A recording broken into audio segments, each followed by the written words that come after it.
It is football night in Riverside, a fine Friday evening here for a River Valley League clash between Norta Vista and Hillcrest. It is the Riverside TV High School Football Game of the Week. I'm Ghazal Hassan. This is Jeff Gorham. And we were here last Friday, Jeff, to watch Norta Vista. They dismantled the potent Ramona Rams offense. If they can do it again tonight, they'll win their 6th outright River Valley League title in 10 years. They shared a 7th. I'll tell you what, Ken Batdorf just brings in new guys every single year. They're strong, they're disciplined, and that defense is phenomenal this season. All right, moving over to the Hillcrest Trojans. They lost a tough one last week to Arlington by a score of 10-0, and they've been kind of a thorn in Norta Vista's side. They've won 2 of the last 3 River Valley League titles, and they've also beaten the Braves 3 out of the last 4 times they faced him. But to be fair, Jeff, the team that beat Novi last April, it's very different right now. They graduated 9 starters on offense and 9 on defense. So this group for Hillcrest, although they're talented, not quite as experienced, they're still trying to find their footing. What can they do tonight to compete and perhaps steal a win from the Braves? Well, I'll tell you what, Novi's only given up 31 points all season long, and they're also going to have to stop that potent offense of 500 yards per ball game. If they can do that, they have a shot. Okay, and an intriguing subplot at the back of this game is that bearded river ferryman, Ken Batdorf, the ferryman of the River Valley League, closing in on 200 wins, Jeff. If he gets the win tonight, it'll be 198. What a run he's had for the Braves. 28 seasons for Ken Batdorf. 28 seasons. It seems like he's been here longer than that. He's a great coach, a great mentor to young men, and I'll tell you what, nobody deserves it better than Ken Batdorf. All right, we're moments away from kickoff here. It's the Trojans and the Braves coming up next, the CIF on Riverside TV. The Riverside County Transportation Commission has partnered with California Operation Lifesaver to educate Riverside County residents about how to be safe around trains and railroad tracks. Here are 3 safety facts you need to know. First, trespassing on train tracks is not only dangerous and can lead to serious injury, it is also illegal. Second, you may not always be able to hear a train coming, which is why it's important to always stay off and away from tracks. And finally, it can take a train up to a mile to come to a complete stop. If an object or person is on the tracks and the train can't stop in time, unfortunately, a collision may occur. Now that you're the expert, you can help us spread the word by sharing these important safety messages with your friends and family. We thank you for practicing rail safety. We're back at Zacharias Stadium. Ghazal and Jeff with you. Norta Vista and Hillcrest. Jeff, it's week 9 this week, so Norta Vista closing in on another River Valley League title for Hillcrest. They just want to stack some wins and hope their name gets called when the playoff pairings are announced in a couple of weeks. I'll tell you what, this has just been a great season so far for Norta Vista and a kind of a rebuild for Hillcrest. But I'll tell you what, Travis Carter does such a great job. He's so positive and really has built this program since John Brandon has left, and has just continued success. 2 great coaches going together tonight versus, for a River Valley League title. They really are the 2 alpha dogs in the River Valley League. Hillcrest had won 16-17 River Valley League games. They now won 18 of their last 20 after the loss to Arlington. Their only previous loss had been the Novi. In the history of the River Valley League, Norta Vista, I believe, is 39-4. No, they're 43-5 all time. 3 of those losses have come to Hillcrest. So it just shows you these are kind of the A1, A2 teams in this league. Hillcrest won the toss, elected to defer, so they'll kick off back deep to receive for Novi are Eddie Elaine and Micah Gaines. We saw what they could do last year. This is the first wrinkle for Hillcrest. Daniel DeAnda will not play today. He is injured, so Jeremiah Martinez will tee it up and kick it off for the Trojans. Martinez with the pooch kick to about the 30-yard line, and it rolls free at about the 20. There's some danger going on there. The ball's loose, still loose over there. Hillcrest says they have, but I think Novi got it back, and indeed they did. We get the signal from Matt Ariano, our referee tonight. Matty Ariano, he's a teacher over at King High School, and he's a Division I basketball official and one of the best in the Inland Empire here as a high school official.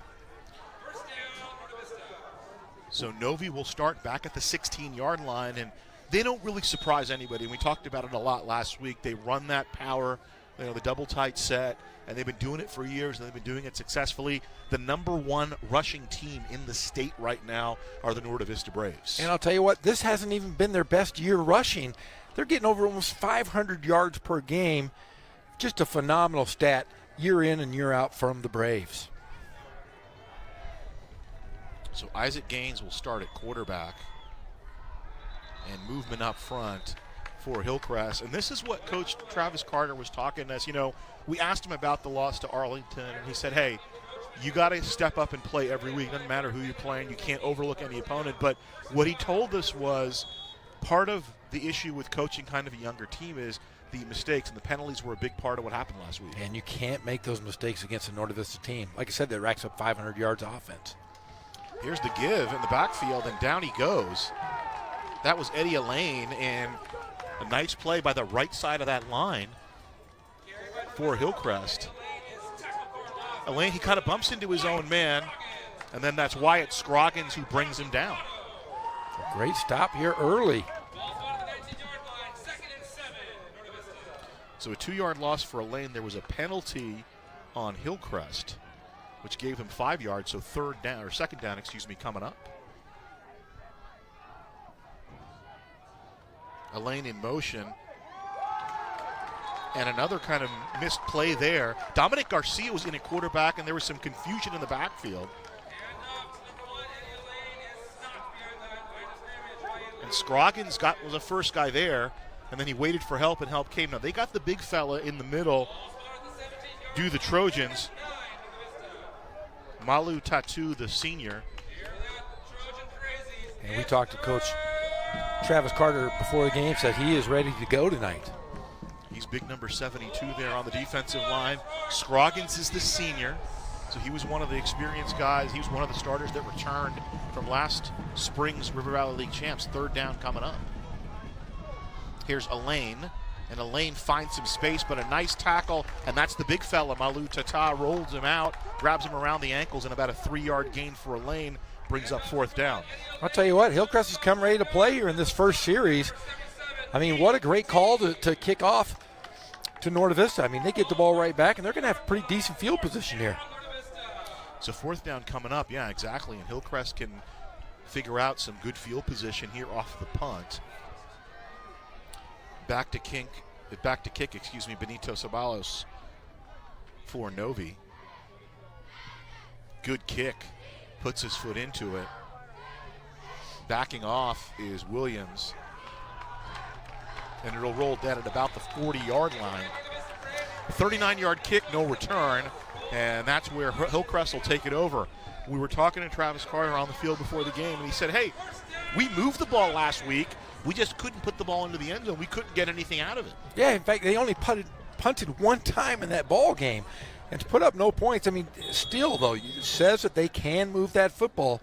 It's just whether can they move it against the best defensive team we've seen in the River Valley League so far. 2-by-2 coming out. Now, a couple of key guys missing for Hillcrest. They'll be without their sophomore running back, Jalen Bailey. Also unavailable today, Brandon Zabado is one of their leading receivers, and also Daniel DeAnda, who'd probably been their best receiver in league play. And here we go. Carvajal comes in, and he pulls down Matthew Klein, who got the first carry. And so a loss on the first play, 2nd and 12 coming up. How nice is it, though? You have your, Batdorf has to play a lot of guys two ways, but boy, how tough is Carvajal? We've seen him all season long, and everybody talks about his mental toughness. Well, now we're talking about mistakes. A flag on Novi, and it'll move up 10 yards. So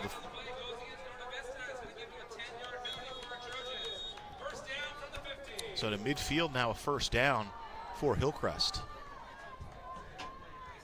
Nehemiah Norwood to the bottom of your screen. He's the leading receiver who's playing right now. That's Williams to the bottom of your screen. Trey Williams. Nehemiah Norwood, the leading receiver, to the top of your screen. And here's the give right up the middle, and 5 yards on the play. Good job by the middle of that offensive line surging. And if you are Hillcrest, that was Klein again. Sorry. Yeah, and if you're Hillcrest and you can just get some yardage here, eat up a lot of clock, maybe score early, might have a shot to stay in this ball game. Dominguez to Klein. Klein slips outside, close to a first down. Finally tackled by guess who? Jesse Carvajal. So make it a 3rd and manageable. 3rd and about 2.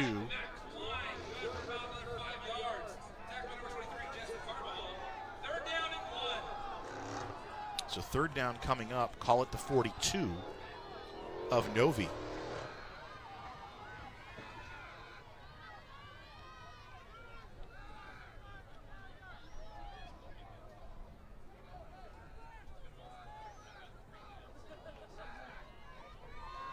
Dominguez to throw and deflected, and putting his head on his hands was Eddie Elaine. He thought he had a pick six, incomplete fourth down. In fact, we saw that last week. Remember, he jumped the route, and he was off to the races. Had a great pick six last week. A little upset with himself. He thought he probably could have had one right there. Looks like Dominguez just kind of eyed the receiver the whole way, and there was Elaine laying in wait, and the ball falls incomplete. So here we go. They're going to go for it on fourth down. Give to Klein, trying to find space, and he'll run right over the big fella in the middle and get the first down. 4 yards on the play for Klein. Talk about 3 yards in a cloud of dust. Finding some space in behind Christian Benitez and Daniel Smith. The big fella's up front. There's Smith there pushing. And a first down for Klein. Keeping the clock moving are the Trojans of Hillcrest. Just in the first quarter here at Zach Erb Stadium, no score. The CIF on Riverside TV. And Klein says hello to Carvajal. Carvajal says hello to Klein, not very nicely. A loss, about 3 yards. Yeah, Carvajal, 3 big tackles here early on. He's just so darn quick, and he's so strong. Good balance, low center of gravity. He can get by it. He's got the strength and the quickness. And as you mentioned, Jeff, that's kind of a potent combination. Second down and 13 coming up. Here's the give, and Klein with a nice run. Gets back the yardage he lost and about 4 more, so a third and about 7 coming up. And remember last week when Ramona played Novi, they went out and scored on that first drive, but Novi really tightened up the screws and figured out what they were doing. Let's see here if Novi can continue to do that by, playing this first quarter here. From the 37 of the Braves, it's 3rd and 7.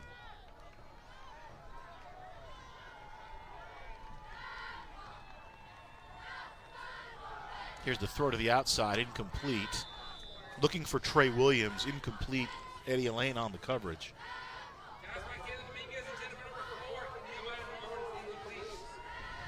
Nice quick look, though, right down the middle of the field. So fourth down coming up. Not quite manageable. Let's see what they can do here.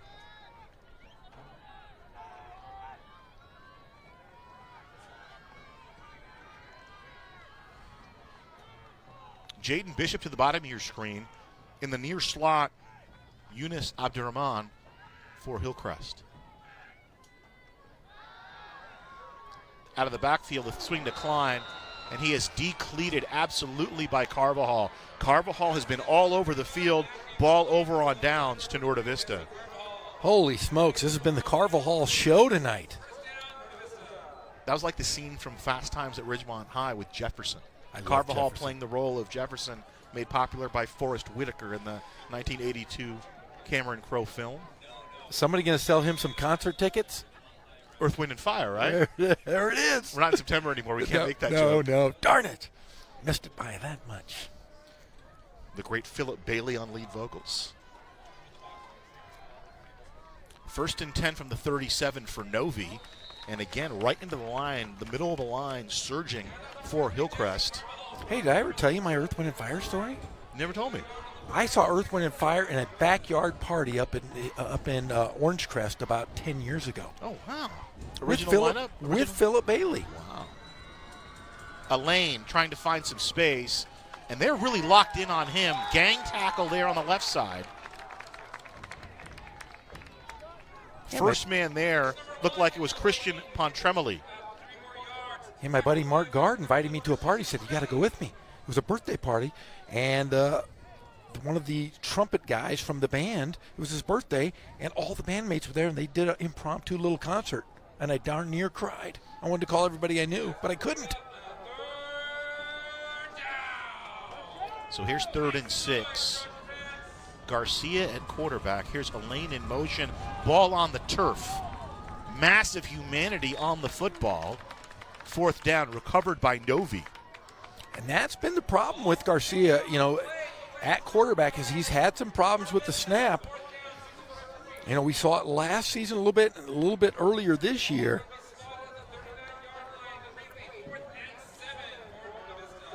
And Ken Batdorf elects to punt, and the way your defense is playing, why not, right?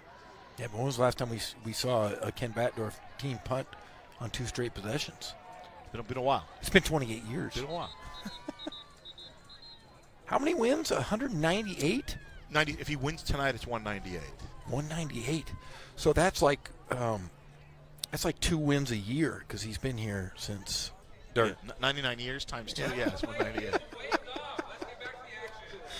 Oh. What's the old that old bit, the 2,000-year-old man? Yes. You start doing that bit about Coach Batdorf.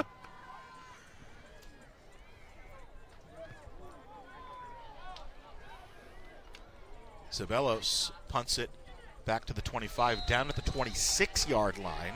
So a 45-yard kick, no return. And Hillcrest will start at the 26. So they've both exchanged 3 and outs, then a second 3 and out for Novi. A little unusual. There's no score here, and we're at 4:47 already. This has been kind of indicative, though, of Norte Vista. Remember, they only beat Redlands 21-0, and Claremont was a similar game. They just, they weren't going offensively, but they've been knocked lights out defensively all season long. Trips to the bottom of your screen. Here's the give. This is Pinnell up the middle driving, up to about the 29-yard line. 3 yards on first down for Christian Pinnell.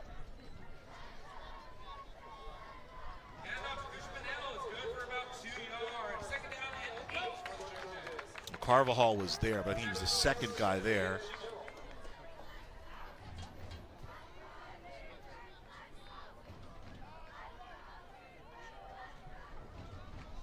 Second down and about 7. Pinnell shifting. 3 receivers again to the bottom of your screen. Abdurrahman in motion. Option for Dominguez. Dominguez over to about the 33-yard line. Couple more. I like what they're doing. They're sitting on that clock. They're waiting for the very last second to snap the football. Good game plan so far by Travis Carter.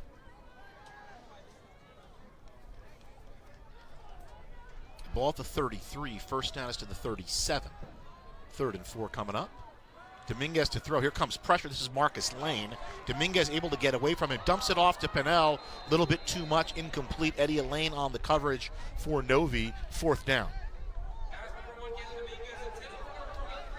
Now the question is, do they go for it? Nope, they're going to bring out the punt team. Your defense has been playing okay. You're hanging in there. Physicality. And it was interesting. I was talking with Ahmad Noor last time we got here, and that was the one aspect he really wanted to instill in this team. Hey, we got to get more physical. And he pointed out a couple of teams had run for yardage on him. Corona had a big day against them on the ground, but it wasn't kind of a mano-a-mano, right? Straight up running. That's what Arlington did last week. Arlington ran for 273 yards last week, and they really, Coach Carter told me this, they really focused on tackling this week. He didn't feel their tackling was great last week.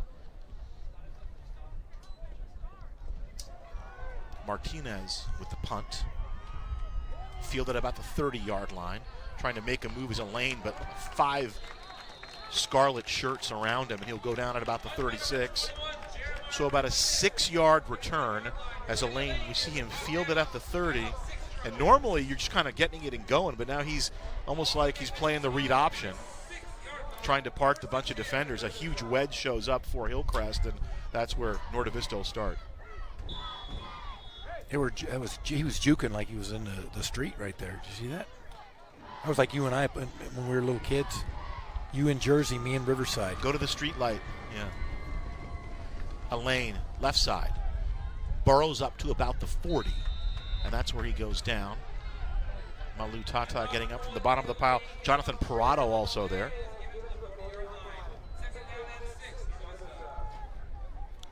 Second down coming up.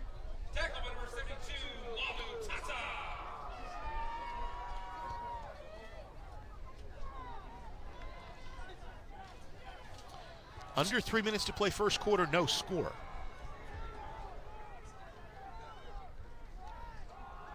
Here's the give to Carvajal. pounding up to the 45-yard line, maybe a yard short of the first down.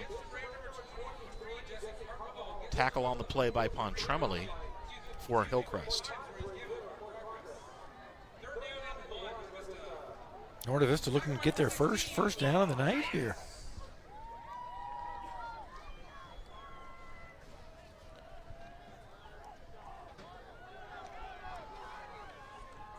Big third down coming up. Elaine, he'll have it. And then down he goes at about the 50-yard line. So gets to midfield.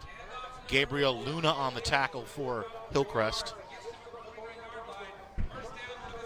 Look at him running right behind the big boys.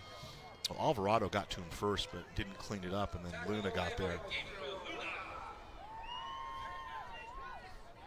So under 2 minutes to play in the first quarter, no score here. Norte Vista in a quest for a River Valley League title. If they win today, they would clinch the outright title. Here's the toss to Elaine, trying to turn the corner. And he does to midfield, and he'll get a little bit more to about the 42, and here come the flags. So here's the toss. Look at Isaiah Schimmel leading the block, trying to bring him down, Diego Rodriguez, but he gets around Rodriguez there. Does Eddie Elaine doing what he does, and finally coming up and making the play, Murgy for Hillcrest. Are they going to call targeting, you think, here? Good, it's a good. I thought it would be some kind of illegal hit or hitting out of bounds type of penalty.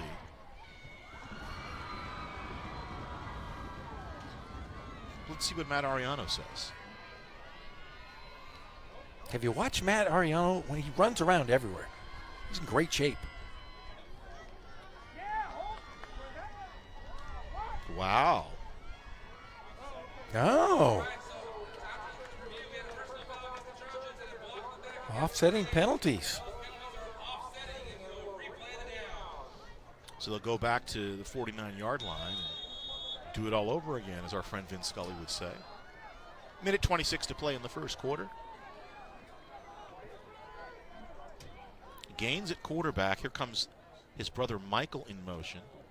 First man through is Carvajal, and he'll be hauled down by the middle of the defense. Luna was there. Getting up from the bottom of the pile for Hillcrest is Sebastian Miranda.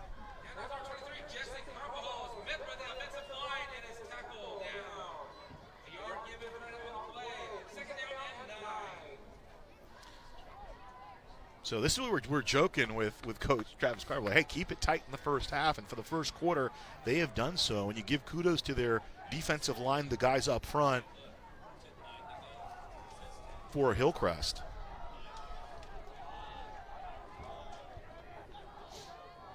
Toss to Carvajal. Pontremoli was the first guy there, and then down he goes. Christian Pontremoli had that sniffed out. Watch the contain by number 31 on the toss. He knew exactly where it was going, wasn't fooled. He has to cut back inside, and then waiting for him there for Hillcrest was Sebastian Miranda. Everybody was waiting for him. What a great defensive stop there. But offensively, they just looked a little off. They tossed that ball 10 yards back almost. And that was a smart call by Ken Batdorf. That's not something Norte Vista usually does. No. He saw the defensive line were just pinning their ears back and getting in the backfield. He's like, all right, we'll do a little trickeration. And they do the trick, but Pontremoli smells it out, sniffs it out. He gets the contain and the tackle made by Miranda. Yeah, what a great, just smart play offensively. Didn't go well, but defensively, I'll tell you what, Trojans have come ready to play. End of the first quarter here, we're scoreless. Crosstown over at the Doghouse, John W. North, they lead Valley View 13-7 in the first quarter. So a lot of stuff going on. John W. North trying to stay undefeated.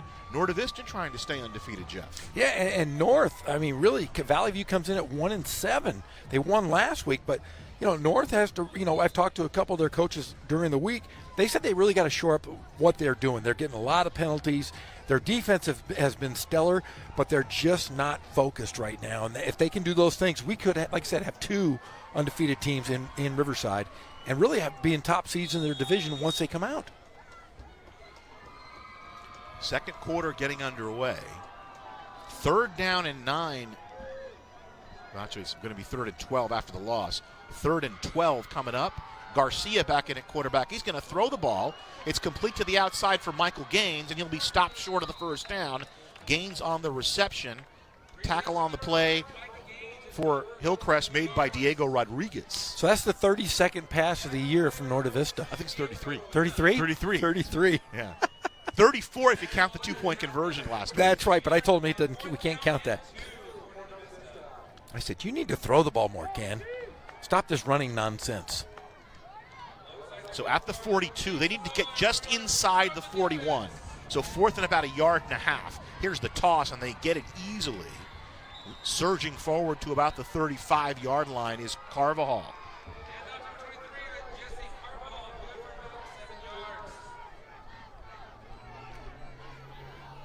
So first down for Novi. They keep the sticks moving. And this is kind of more like what we expected from Norte Vista, Jeff. Juan Calles on the tackle for Hillcrest. Update from the doghouse, Jeff? Yeah, North has scored again. Their ears must have been burning. Man, what are they, 21-7 now? First quarter? I'm sorry. Garcia throwing again. Incomplete. Pass intended for Demarion Richardson. And I like what Coach Backdorf is doing, trying to loosen it up a little bit on defense. You know? Well, you see, if you do those things and you can get a couple passes, your run game will open up quite a bit. So far, a decent job by the defense of Hillcrest. Their new defensive coordinator, Ahmad Noor, came over after a dozen years at the Rancho Verde High. Carvajal carving it up. Leans forward to about the 21-yard line. 13 yards for Carvajal on the play.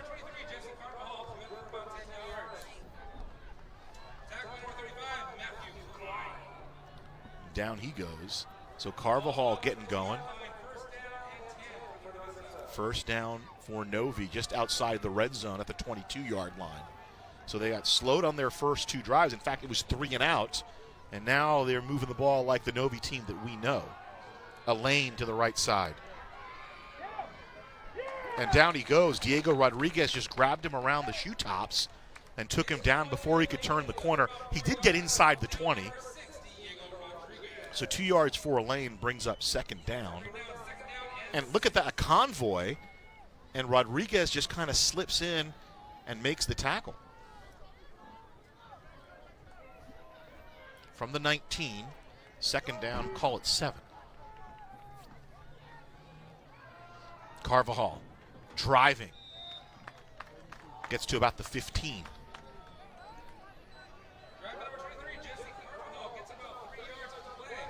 Luna with the tackle, gets a nice pat on the helmet.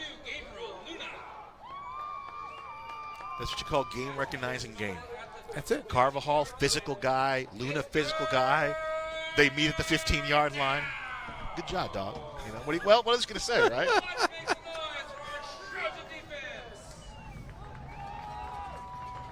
Third and 7.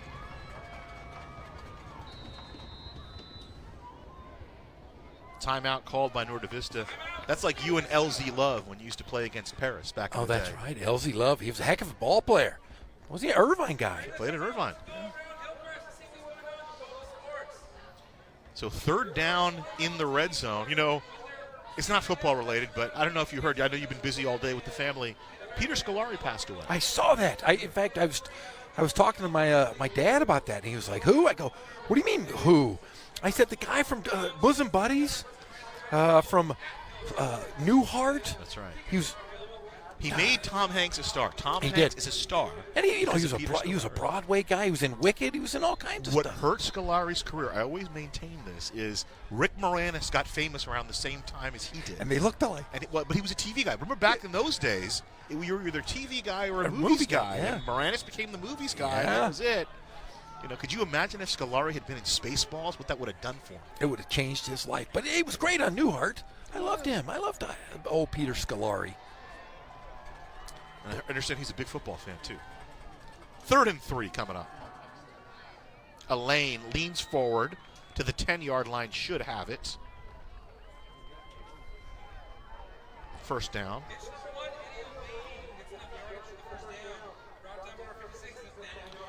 Now, Jeff, Novi's moving the ball, but Hillcrest is making them work for it. They are making them work for it, and that's the thing. We haven't seen too many teams make Novi work for it this season. 1st and 10, Carvajal trying to get to the outside. Alvarado sweeps in, and as Jonathan Prado with the tackle.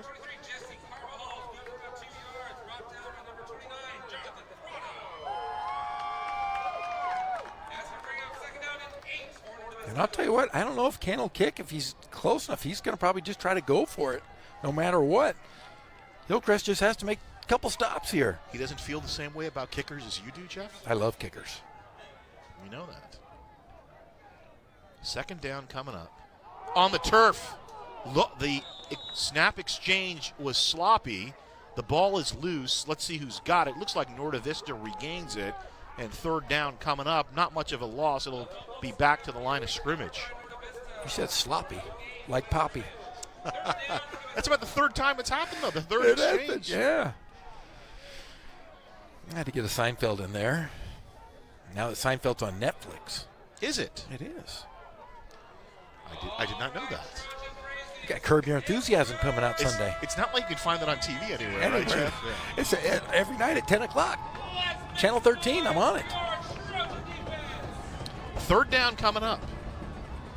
Carvajal, a little trickery to Elaine. Rodriguez looking to break him down. Elaine around the corner. Elaine to the end zone. Is he in? Did he signal touchdown? I see no signal. No, there's a flag. Oh, wow, that hurts. Oh, he was in. He was in.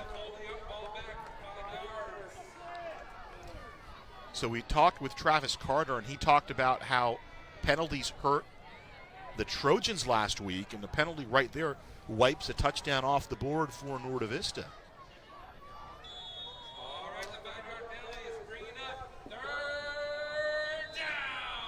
So they can still get a 1st down to about the 3 and a timeout on the field.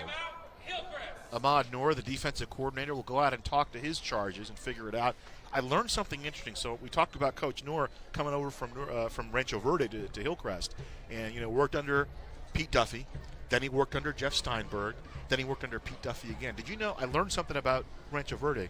After their camp, once they got into season, they never did live tackling in practice because look, guys get hurt, right? Yeah. Right.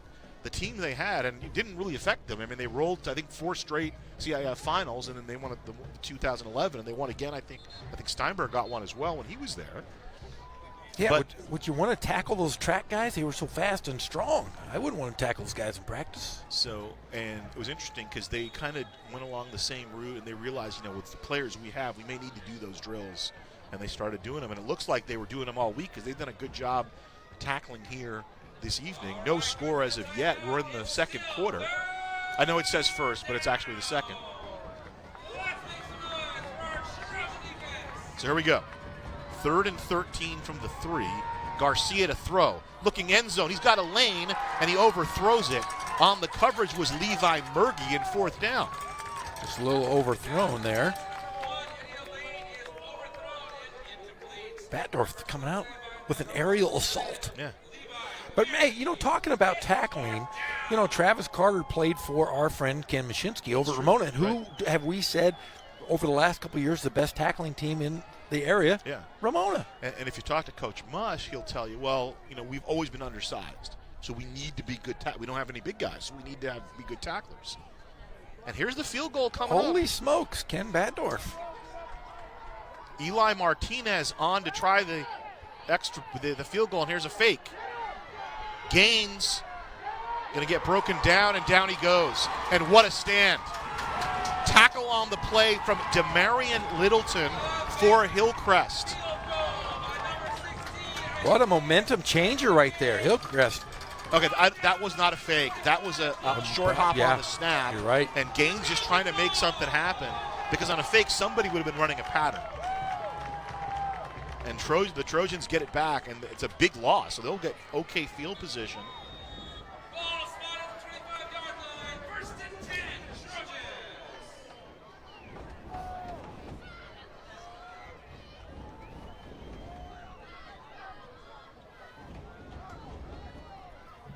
So here's the handoff.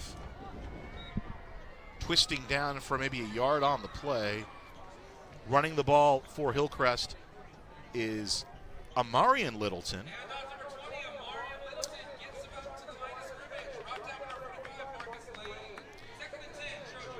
So Jalen Bailey, we saw him in that first game against Patriot. He was out last week. He's out this week again, the talented running back for Hillcrest.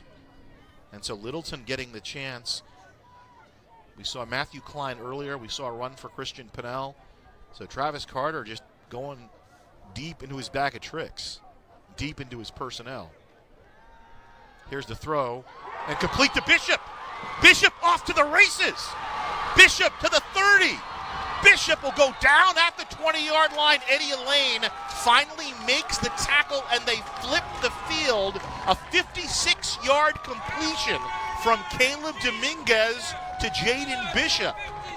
Wow, what a big play for Hillcrest. A big stop, and just misses. Oh, what a great play. Garcia was going to play the ball, and Bishop made a great play to snag that, and then he was off to the races. They're going to say he stepped out at the 31, so call it a 45-yard completion. Here's Littleton to his right. Littleton jukes back inside, and finally down at the 26-yard line, Marcus Lane makes the tackle for Novi. Did you see how fast Elaine got to him, though? It was pretty impressive. Well, that's what it was. I mean, he was going to be Elaine or nobody, and Eddie got there. So 4 yards on the run. Call it 2nd and 6. Littleton, the tailback, 2-by-2. Throw over the middle, incomplete. Looking for Williams. And that's twice they've tried that same play. Both times just a little bit too long for the receiver. I like that Travis Carter, Caleb Dominguez 1 for 6 through the air right now, but Travis Carter maintaining his confidence in his senior quarterback. It's senior night here tonight at Zach Erb Stadium. And right now, Hillcrest very much in this one. Throw to the outside. Completion to about the 22. Yunus Abdurrahman makes the catch.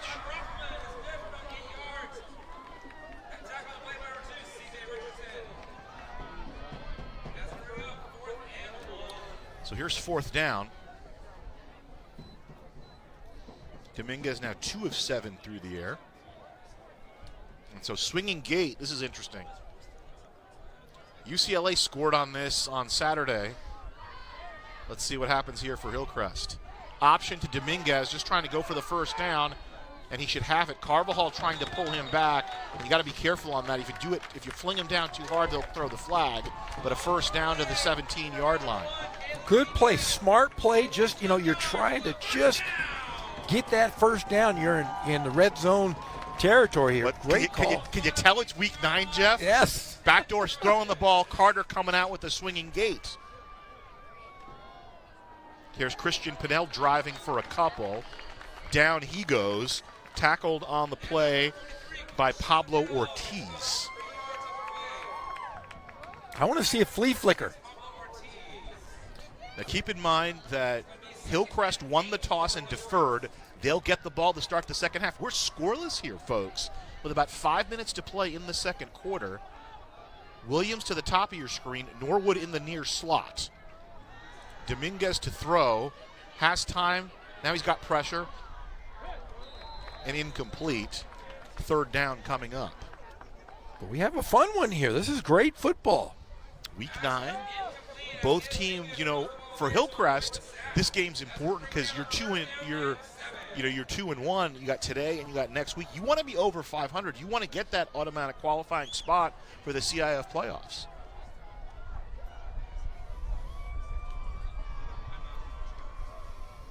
Klein to his right in the backfield.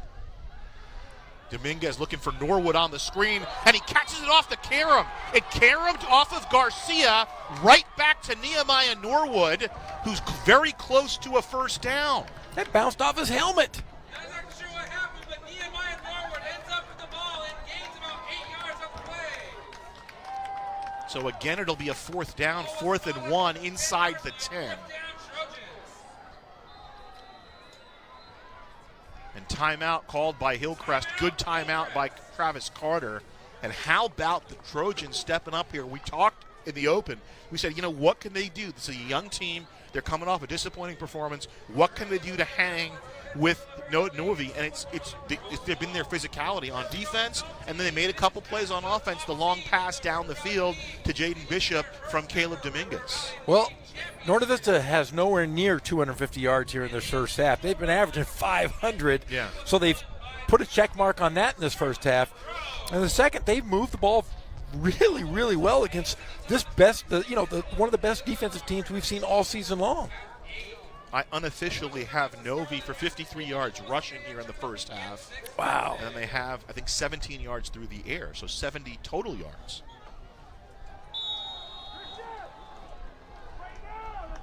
So 1st down and goal.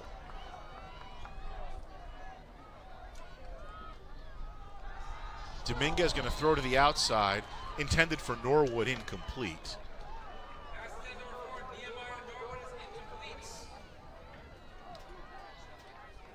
Oh, so they didn't give him the first down. No, they didn't. So that was 4th down, incomplete. Ball over on downs to Novi. Man, they're probably about half a yard short on that. That's interesting. Yeah.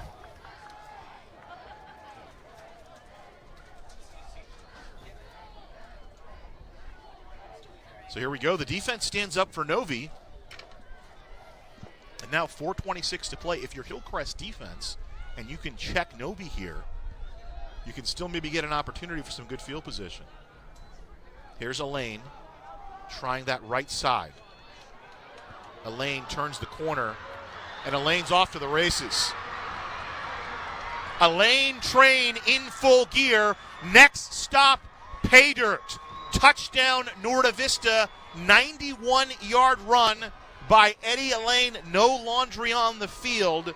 And just like that, a quick strike from the Braves. Yeah, I was going to mention Carville had a 90-yard plus 2 weeks ago. I couldn't even get it out. Elaine just goes all the way. All aboard. The Elaine train. So Elaine, 91 yards on the run. That is career touchdown number 86 for him, the longest run of his career. Previous was 82. Martinez puts the PAT through, and wow, look how fortunes can change. When you're playing a good team, look, the kick-out block by Chimmel right there, and then Elaine that might have been a little block in the back to Gabriel Luna, as Murgy kind of tries to make the dive, and once he's past Murgy, not much of a chance. Prado pursuing for Hillcrest, but Elaine just looking back to make sure, and he's into the end zone.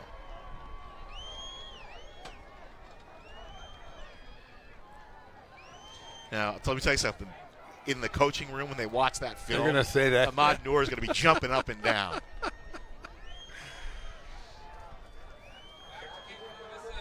But I mean, Eddie Elaine, how about that? Like, that's what your big-time player needs to do. And I bet you Ken Batdorf, he's happy he's wearing the same color shirt. He was sweating it, too. He was thinking, hey, we're not going to score here in the first half. They did it quickly. So 4:10 of the second quarter, a 91-yard run by Elaine, the kickoff by Martinez, and Hillcrest will start with it. The 35-yard line.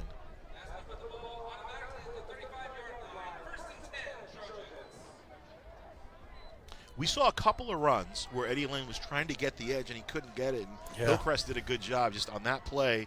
He got a couple of good blocks. I mentioned the block by Schimmel. And then I think down the field, Angel Navarro was clearing some space.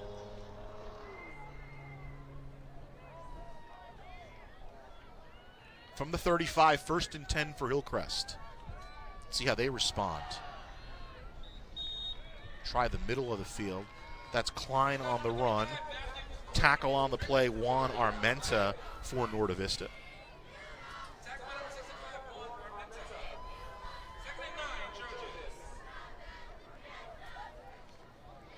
So there's Matthew Klein playing. Jalen Bailey not available tonight. Hillcrest also missing a couple of their starting receivers. Abdul Rahman's going to be slung down, making the tackle. C.J. Richardson right on the play for Novi. And we saw Richardson last week get a pick six. He had a great game last week. He's one of those guys that Andy Martinez talks about quite a bit when you talk about his defense. Really interchangeable. They can move guys around. Not only are they swift, they're pretty versatile. You know, a guy can line up on you on one play and then back off on the next play, and their safeties and corners and linebackers almost are all kind of interchangeable. Third down play. Klein, and he gets laid out by Richardson. Great catch, though. Able to hold on to that football.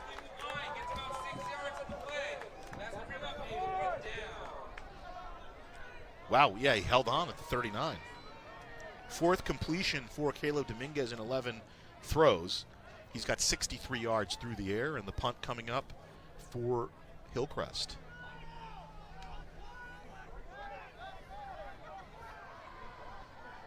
And Eddie Elaine tracking back to his 35-yard line.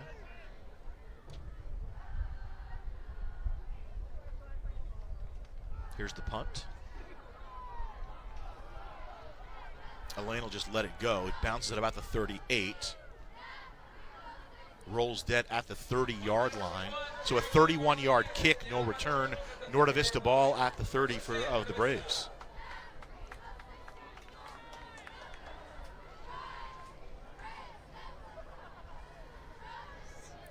Hey, are you excited, by the way, about the new Dune? I am, very much so. It better be better than the first one. I'm huge. I like the Kyle McLaughlin Sting version. You like that? I love Sting. Sting was great in that, and I'm not a Sting fan. He's my least favorite police member, but I loved him in the old Dune. Who's your favorite police member, Mike? Mike and wasn't it Mike and the Mechanics? I'm a Stuart Copeland guy. You know, Andy Summers is pretty cool too. Yeah, that's true. Stuart Copeland just played at CSUN though. This is Carvajal around the right side, still driving over the 35-yard line. So give Carvajal 6, and that's what they started to do. I even screwed up because Mike and Mechanics was Genesis, wasn't it? Right, Mike Rutherford, yeah. Rutherford, yeah, Silent Running, what a song. Yeah, I had a Don't brain believe fart. the church and state in anything they tell you, Jeff, but believe in me. I'm with the high command. Yes! Now somebody's going to get upset and say, oh, he subscribes to the deep state. The deep state and the high command, right? Second down and 4 coming up. Inside handoff to Carvajal, little misdirection, and he'll drive for the first down to the 41-yard line. Making the tackle on the play, Nathaniel Navarro.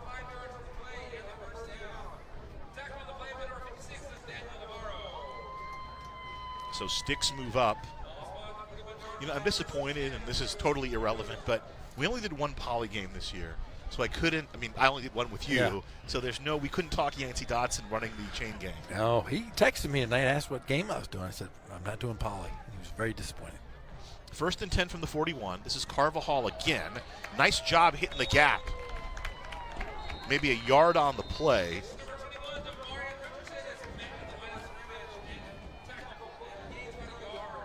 I think it was Prado filling the gap.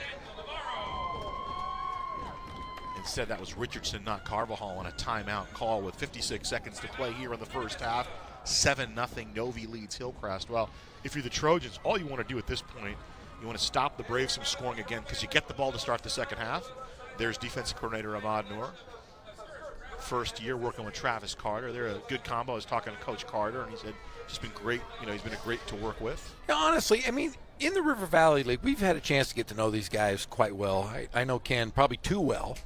But Travis Carter, just one of those nice guys. I mean, every time you see him, he's pleasant. He's a local guy, but he's just a solid dude, a guy we all like. Yeah. Played at King, went and played at Laverne, right? Yeah, and played for Mush, Ken Mashinsky. Second down, Scroggins on the rush. The completion to Michael Gaines over midfield. How about all this throwing? Garcia in there throwing the ball. Ken Batdorf fell on his head last night. Must have had a bad dream. What's the line from A Christmas Carol? An undigested piece of beef? Yes. You know? Maybe he was visited by the ghosts of passing offense. Yeah. Bill Walsh came to him in his sleep last night. Bill Walsh and said, Kenny, if you don't start throwing the ball, you're going to be responsible for the death of Tiny Tim. And Don Coryell showed up. Yeah. The second ghost. And then Sid Luckman was the third one, right? Or Al Davis. Oh, yeah, Al Davis, the vertical game.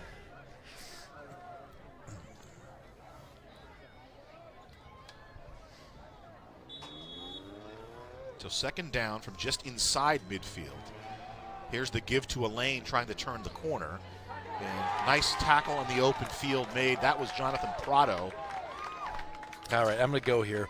You know, Batdorf probably has one of those sleeping machines. He probably sounds like Darth Vader. He looks like a fighter pilot.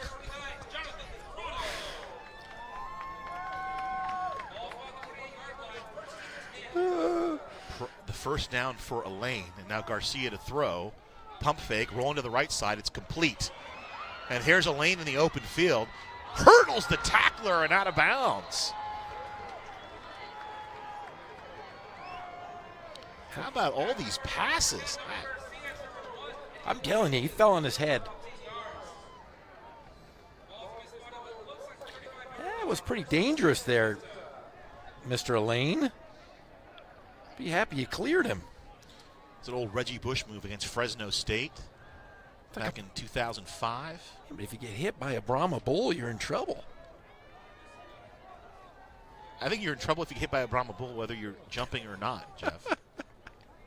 From the 34, first down. Garcia airs it out. He's got a man down the field. Gaines with a great catch. They hold it. They'll say incomplete. I thought he might have gathered it inside the 5. Get out of Dodge. Come on, Ken Batdorf. He's loopy. Good ball by Garcia. I mean, just dropped it in over the shoulder. That's Michael Gaines. Yeah, hit the turf. Good nice call. job, though. So close. Where has he been? Where's this guy been? So Novi did throw the ball. Remember, I think the first or second year, maybe the second year that they were in the River Valley League, they had the Headland brothers. Oh, yeah. One of them played quarterback. Yeah. Those twin guys. They threw the ball a little bit, yeah. Gary's younger brothers. Yeah, Gary's over at Indian Springs. Second down coming up, Garcia to throw. Flings it to the outside.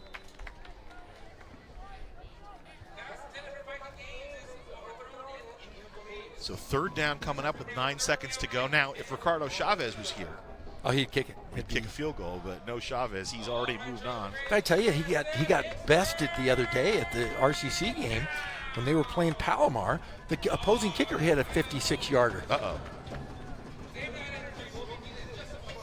But RCC guaranteed me, if you guys want to watch a great kicker, he's Mr. Chavez, but no longer is we don't call him a first, he's just Chavez. So the RCC is working on getting T-shirts, not with his face or anything, just a picture of his leg. I want a picture of his leg on my shirt. NIL, you can do that now. I could. Hey, high school kids are getting paid now. Yeah, Did you know that? Go in front of the Mission Inn and go sell it. I'm going to sell it. Yeah. When you say it like that, it looks bad. So here's the situation now is, so a lot of these kids already have monetized YouTube and TikTok accounts. And now that's just all legal. I mean, that's just normal stuff that all the high school kids are doing now. And I mean, as a friend of a friend, his son is like 13. He's, like Connor's age. And he's got this YouTube account where he opens toys on YouTube. And he's got he makes like a couple $1,000s a month for opening toys on YouTube. I have a lot of toys. I have a lot of old Star Wars toys. You should have Luke do that. I'm telling you. He'd be a star. Well, he's taking acting classes on Tuesday nights. Here's the give. A little razzle-dazzle. The throw down the field. Incomplete, looking for Gaines again. Fourth down coming up. Did Ken Batdorf hire a new offensive coordinator? I'm telling you, he's visited by 3 ghosts. We had him. It's Walsh, Coryell, and Al Davis visited him last night. That's all I can explain. Oh. It'd be better if it was the eve of the playoff game. So we should have saved that one for the playoff game. But then he wouldn't throw in the playoff game. Who's the monster? That would have to be Al Davis. Would be right. The ghost of playoffs yet to come. Showing up with chains and that's kind of the Raiders mentality. You'd be his Jacob Marley. You'd be Jacob Marley in that equation. Little Dickens for you on Friday night. Throwing down the field, and this time it's going to be intercepted. Picked off by Isaac Alvarado for Hillcrest, and that'll end the first half. I don't know that we've ever seen in about 10 years Norte Vista throw that many passes in a game, let alone a half. He's insane. Somebody check on Baddorf. So the first half comes to an end. Norte Vista leading 7-0. The lone score, 91-yard run by Eddie Elaine with 4:10 to play in the second quarter. The Braves, in a quest to clinch the River Valley League title, lead the Trojans 7-0. But the Trojans right there, and they'll get the ball to start the second half. Final thoughts, Jeff, before we give it away to the halftime. Even game except for that run. Yeah. Exactly it. Even game. Great game plan by Hillcrest. Norte Vista is come out and throwing the football. Good job by the defense of the Trojans. Ahmad Noor, their defensive coordinator. Then obviously the great Ken Backdorf flinging the ball all over the field, obviously being haunted by ghosts of great offensive coaches. 7-0 in favor of Norte Vista at the half. It is senior night tonight here at Zacharias Stadium for the Hillcrest Trojans. We'll step aside and we'll come back with the second half for you here, the CIF on Riverside TV. Engine 1 AMR, respond with RPD for a traffic accident with injuries. In 1234 Main, cross of Columbia, 2 vehicles involved.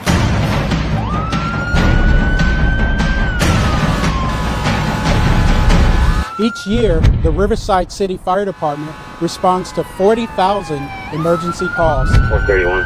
And the men and women of the Riverside Police Department drive Code 3 every day.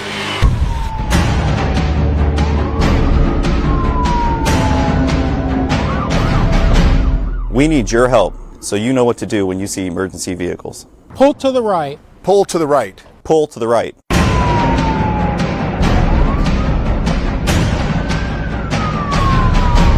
So help us help you. We need you to pull to the right. The Riverside County Transportation Commission has partnered with California Operation Lifesaver to educate Riverside County residents about how to be safe around trains and railroad tracks. Here are 3 safety facts you need to know. First, trespassing on train tracks is not only dangerous and can lead to serious injury, it is also illegal. Second, you may not always be able to hear a train coming, which is why it's important to always stay off and away from tracks. And finally, it can take a train up to a mile to come to a complete stop.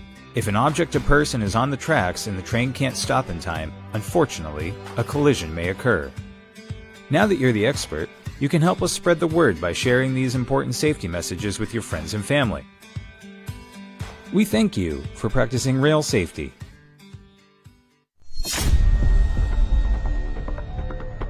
We are proud of the Riverside Police Department's tradition of integrity, service, and excellence. RPD officers are disciplined, well-trained professionals who always lean forward to make our community safer and more livable. We are always looking for mature, educated men and women who want to apply their courage and judgment to serve the people of Riverside. If that's who you are, we want to talk to you.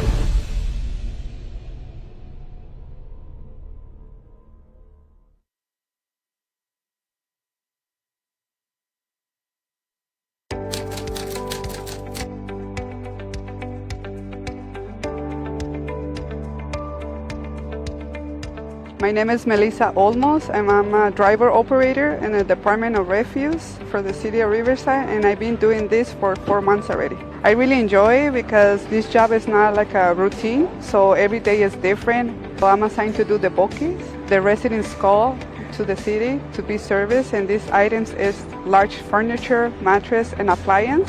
The residents, they have 2 times a year, and these items I put it in the back of the packer, and the packer crashes and compact these items so I can take it to the dump. My favorite part of the job is driving the truck. Since I was younger, my dream was to be a driver. And now that the City of Riverside gave me this opportunity, I really enjoy it. I'm really proud of what I do because when I go to the residents' houses, I see the faces, they're happy because we're picking up the items they don't want anymore. So I try to get in here because this is a better job for me with a better stability. And I want to too because I want to set a good example for my two daughters that I have. One of my hobbies that I have is go hiking. I like the outside activities like camping, and I also enjoy riding motorcycles.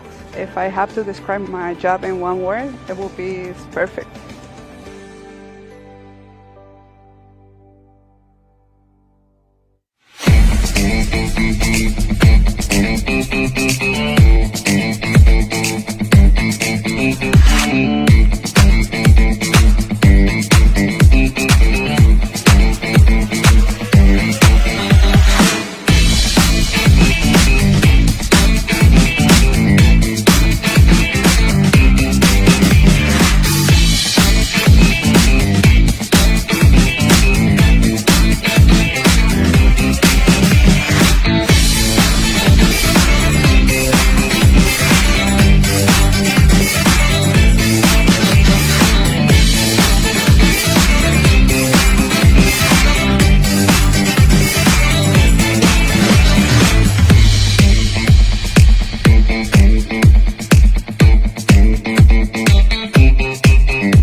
Today is our very first building of a Little Free Pantry. We are building a Little Free Pantry in our community. It will be one of the 26 throughout Riverside that will help fill the gaps of food scarcity here in Riverside. Data is telling us now that 1 in 6 families are hungry. It's about 44% of adults and about 50% of children that are hungry here within our own neighborhood, in our own backyard. Because of the pandemic, there's a lot of hunger out there. There's a lot of families in need, and we hope that this will act as a bridge until families are able to get the food that they need.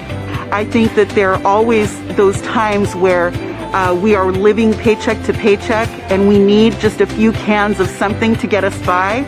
So these little pantries will serve in that capacity, and we're really excited to see something that will help families in need.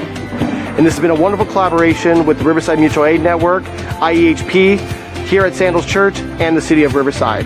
So this has been a fantastic opportunity for community members to step up and to fill a real void in our city, which is food insecurity. So the idea is that if one of these free little pantries in your neighborhood, you could stock it as frequently or as infrequently as you want to. And the idea behind it is that when people have extra food, it doesn't go to waste. These pantries are just kind of the first step, right, for reintroducing neighbors back to each other, getting folks involved in taking care of each other again, and just strengthening those community bonds that Riverside is so known for. Because things like food drives and food distributions, they're really good, but they only help folks in that moment of need. And we wanted to create something that would continue giving back 5, 10, 15 years from now, and really allow the community to get back into taking care of each other, instead of maybe relying on, just government or nonprofit structures to kind of take care of them. If others want to follow suit, they can apply at riversideca.gov/cares as an application, or they can email us at neighbor@riversideca.gov to receive an application to host a Little Free Pantry in their neighborhood.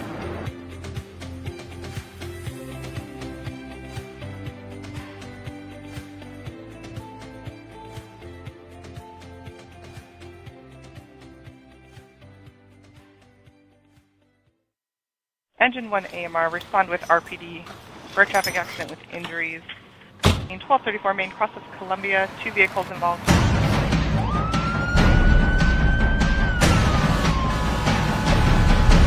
Each year, the Riverside City Fire Department responds to 40,000 emergency calls. 431.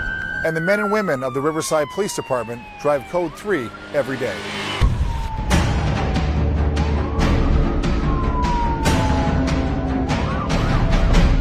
We need your help, so you know what to do when you see emergency vehicles. Pull to the right. Pull to the right. Pull to the right.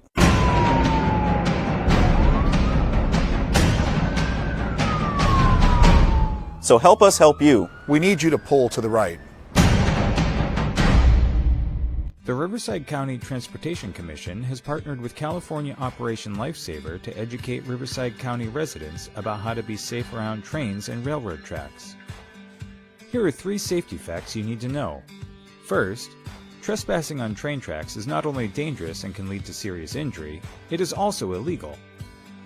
Second, you may not always be able to hear a train coming, which is why it's important to always stay off and away from tracks. And finally, it can take a train up to a mile to come to a complete stop. If an object or person is on the tracks and the train can't stop in time, unfortunately, a collision may occur. Now that you're the expert, you can help us spread the word by sharing these important safety messages with your friends and family. We thank you for practicing rail safety.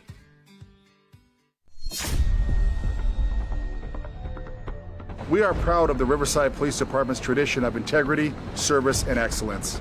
RPD officers are disciplined, well-trained professionals who always lean forward to make our community safer and more livable. We are always looking for mature, educated men and women who want to apply their courage and judgment to serve the people of Riverside. If that's who you are, we want to talk to you.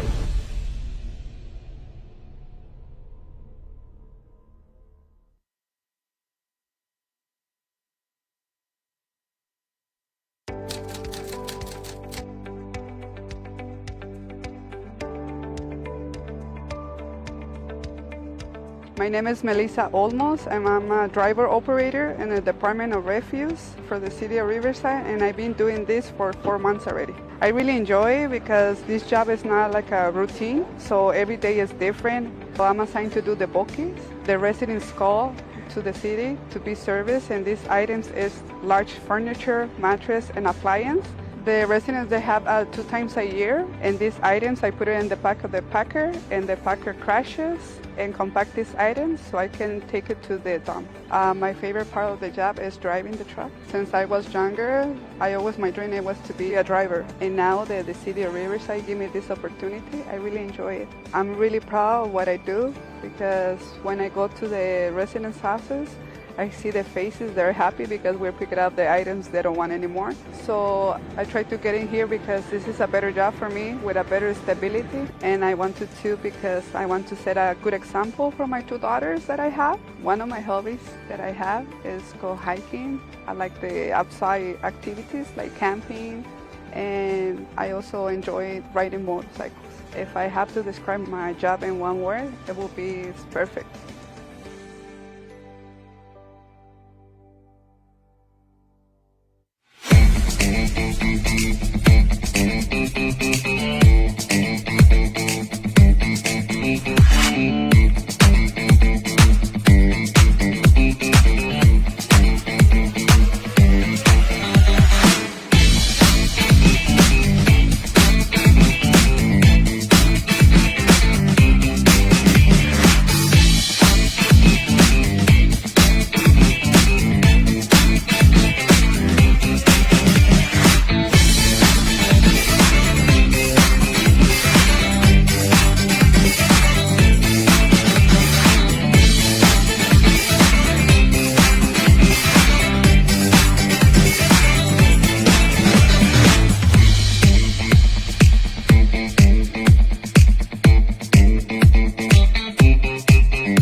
Today is our very first building of a little free pantry.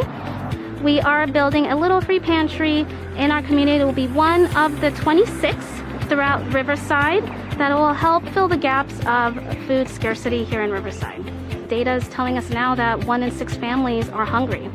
It's about 44% of adults and about 50% of children that are hungry here within our own neighborhood, in our own backyard.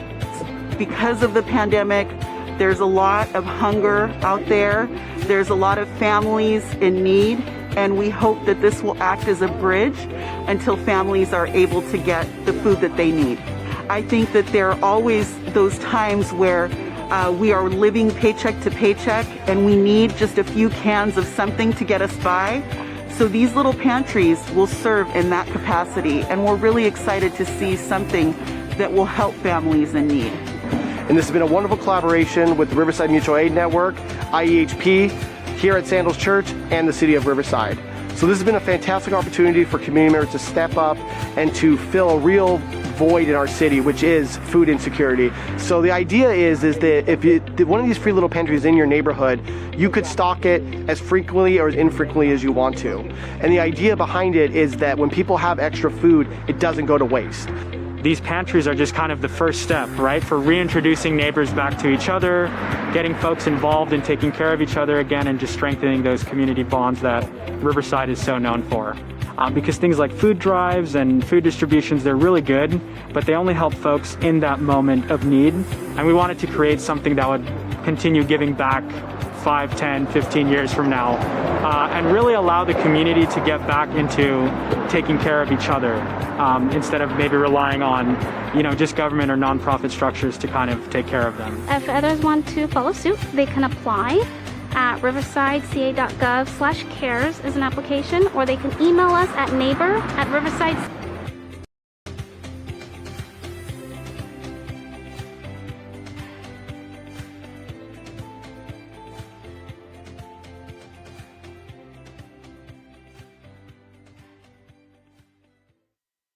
Engine 1 AMR, respond with RPD for a traffic accident with injuries. In 1234 Main, cross of Columbia, 2 vehicles involved.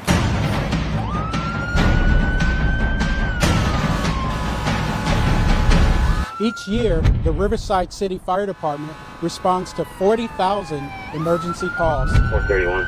And the men and women of the Riverside Police Department drive Code 3 every day.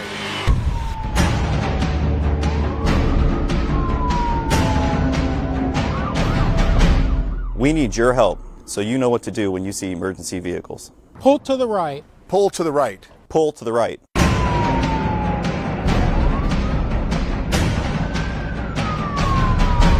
So help us help you. We need you to pull to the right. The Riverside County Transportation Commission has partnered with California Operation Lifesaver to educate Riverside County residents about how to be safe around trains and railroad tracks. Here are 3 safety facts you need to know. First, trespassing on train tracks is not only dangerous and can lead to serious injury, it is also illegal. Second, you may not always be able to hear a train coming, which is why it's important to always stay off and away from tracks. And finally, it can take a train up to a mile to come to a complete stop. If an object or person is on the tracks and the train can't stop in time, unfortunately, a collision may occur. Now that you're the expert, you can help us spread the word by sharing these important safety messages with your friends and family. We thank you for practicing rail safety.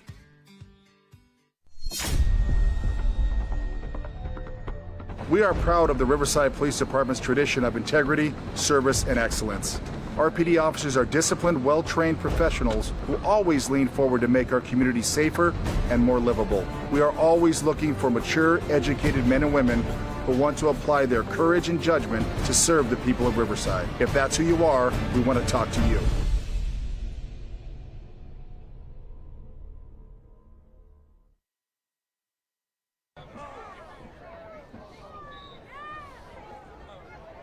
The lone score of the first half came at 4:10 of the second quarter. Turning the corner here, one man has a shot at him, Levi Murgy, and then it's all aboard the Elaine train. 91 yards for Eddie Elaine, career touchdown number 86 for him, and that's the 7-0 lead for Norte Vista as we start the second half here. So we know that Eddie Elaine's older brother, Freddie Holly, played at Norte Vista and then later played at the University of Hawaii. Freddie's career, he had 6,231 yards at 42 games and 73 touchdowns.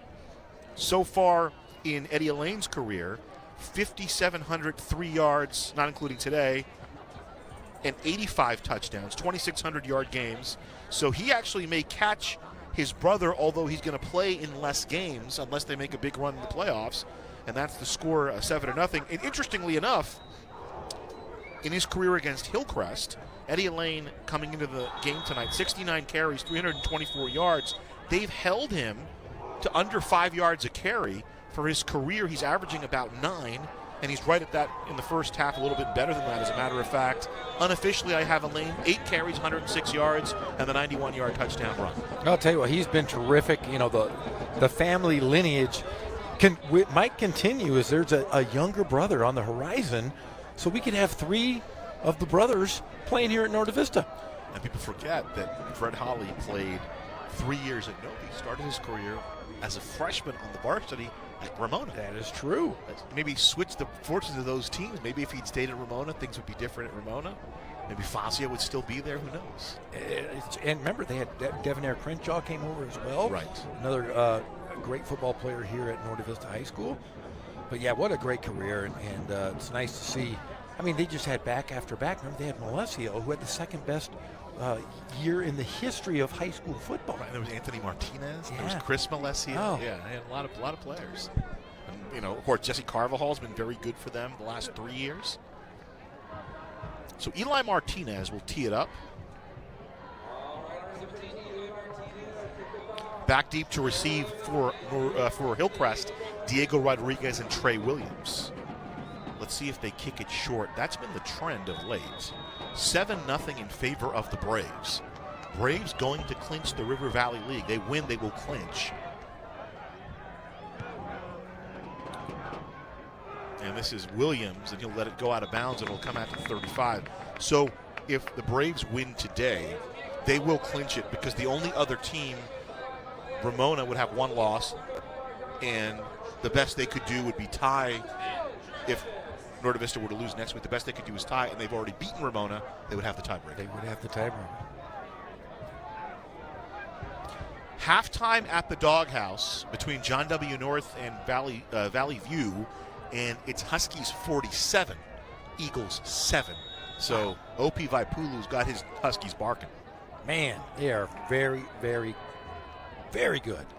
From the 35-yard line, Abdurrahman in motion. Here's the give to Klein, running to the right side, and Klein searches to about the 38-yard line. Did you say Abdul Rahman? Yeah. You know who that is? That's Walt Hazard. That's right. I thought he was Abdul Aziz, but I could be wrong. Klein trying to get the edge, Lane there first and get some help from Gaines. And Klein in the first half had 7 carries for 15 yards. 3 on that play, brings up 2nd and 7 from the Hillcrest 38. Thanks for joining us Friday night in the city of Riverside. Klein breaks through the first tackle, but the second one, he will go down.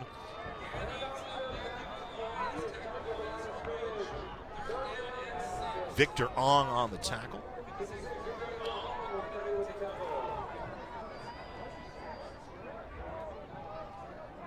Let's see if they go to the air here on 3rd down.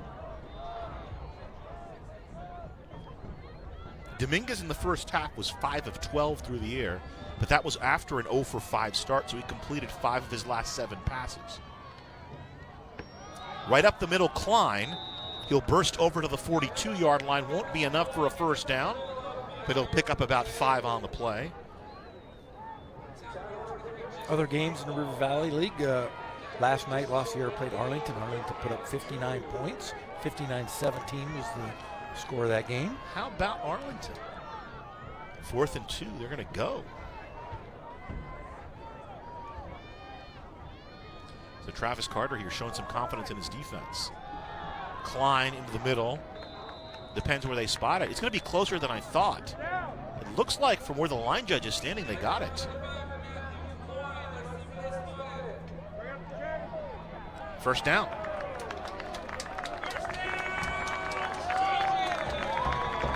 So 4 straight runs to Klein. The big boys up front doing the job. Luis Rodriguez Torres, Jacob Hernandez, Christian Benitez, Daniel Smith, and Isaac Antolin. The big boys up front for Hillcrest, and they get a first down. So Jaden Bishop and Yusur Abdurrahman to the bottom of your screen. Trey Williams and Nehemiah Norwood to the top of your screen. Stack formation. Here's Klein, slips the first tackle and then goes down as he gets over the 45 to about the 47. Armenta with the tackle. Carvajal in there as well. So Klein, the workhorse thus far, run all 5 plays for Hillcrest. And we were talking about it at the half. ball control situation for Travis Carter here. They'll like to hold the ball as long as possible. Second down. Misdirection. And crawling up to the 49-yard line is Matthew Klein again. Getting up from the bottom of the pile for Norte Vista is Marcus Lane.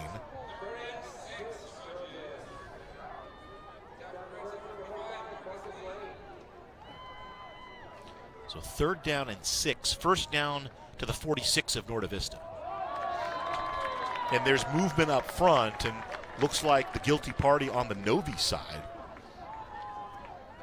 Pretty clean first half, just there were 2 assessed penalties. There were actually 4 penalties because we had the offset. So the penalty, that's a big penalty on Novi because it makes it a 3rd and 1 situation for Hillcrest.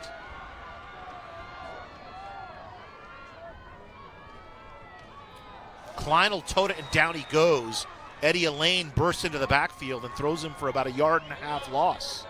I mean, Elaine came out of nowhere there. He was untouched completely. The defense, we talked about it a lot last week, how good the Norte Vista defense has been, and they're still pitching a shutout here tonight. 4th down.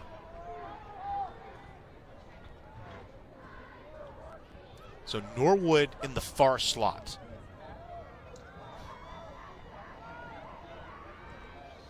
That option play worked once before. It will not work this time. Down he goes, ball over on downs. Carvajal makes the big play defensively for Norte Vista. We talked to Ken last week, and we asked him, is this the best defense you've had? He said, I don't know if it's the best, but it's the fastest defense he's ever had. And that was just speed right there. I mean, Dominguez is an old wide receiver converted to a quarterback, so he's got some giddy up, and Carvajal just made a beeline and bottom down, and it's 1st down for Novi. So we saw it happen in Norte Vista in the first half. In the second half, Hillcrest starts with the ball and can't convert. And now Norte Vista defense stands up, and their offense gets it. And let's see what they do. I have a feeling they're going to go back to the old Novi that we know and love. Yeah, they go right to Elaine. Elaine up the middle, breaks the first tackle, and he's to the second level, and he'll be wrestled down by Prado just inside the 30 at about the 29. And that's why Novi's so good, come second half. It's the strength and the weight room, the what they do in the offseason and during the season, they lift constantly. And I think that really wore down Ramona last week. Yeah. And this is what happens when you play against this tough offensive line, is you're going to wear teams down, and this is where it starts. Gains to the quarterback. He'll toss to Carvajal trying the inside. He's dragging tacklers with him, and down inside the 25, about 6 yards for Carvajal. And I think that's going to start taking factor, just the conditioning, the weight room stuff, and just the size. I mean, looking across the front line, Richard Cruz, Pablo Ortiz, Angel Navarro, Daniel Tellez, and Ryan Rodriguez, they average 264 yards across that line. Well, I'll tell you what, every Tuesday they have a short day here at Norte Vista, and they have study hall, and Ken Batdorf feeds the guys every Tuesday. And he's not feeding them like, salads. He's feeding them heavy-duty food. Sushi. No sushi. No, I'm kidding. Could be, though. That'd be pretty good. So a 6-yard gain makes it 2nd and 4 from the 24-yard line of Hillcrest.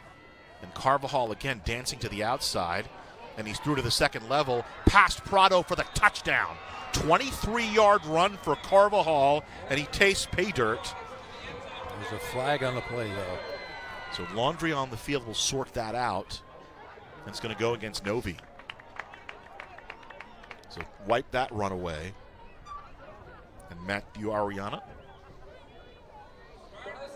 So an illegal formation. I don't think do we read off all the officials? So we talked about Matt Ariano. He's our white hat. Mike Garcia, the umpire. Ryan Clabo is the headlinesman. Ken Tooley, the line judge. Chad Mazzoni, the back judge. Mazzoni, it sounds like a delicious Italian food. I say Mazzoni because of Leo Mazzoni, the head coach, the pitching coach for the Braves for many years under Bobby Cox, but it could be Mazzone, too. It's still delicious. And there's the defense stepping up and making the hit for Hillcrest, bursting into the backfield, Joshua Baca. Wow, what a big hit here. What a great defensive stop. And Baca with the hit. That's Eddie Elaine, man. You're taking down the Elaine train.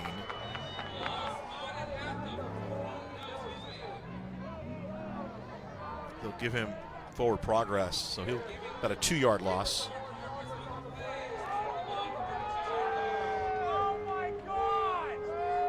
So third down coming up. Clock continuing to move, Jeffrey.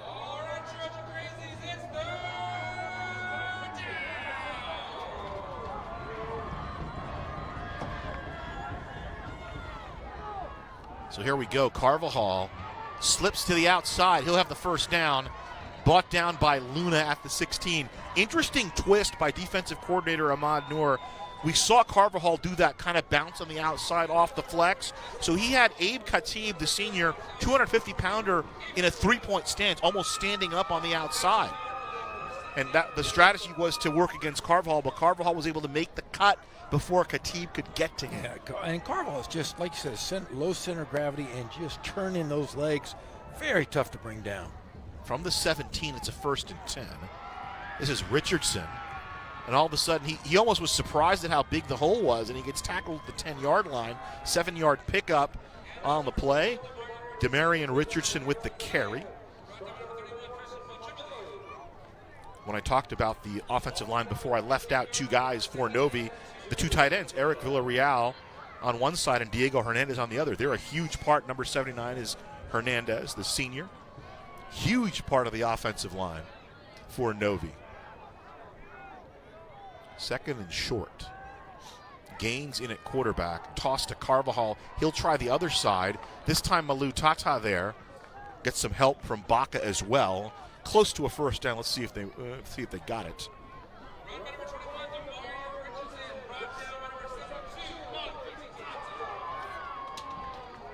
And he's short. 3rd down.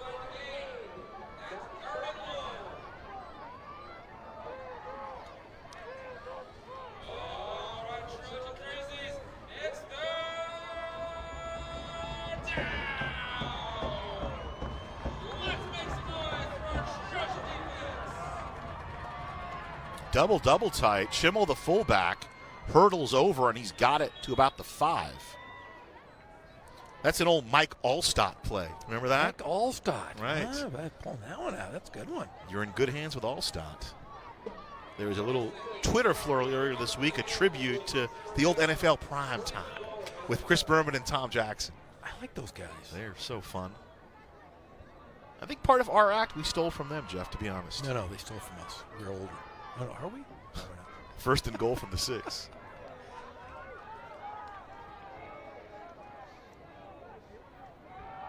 There's the toss to Carvajal, trying to find the inside, and he'll get about 3.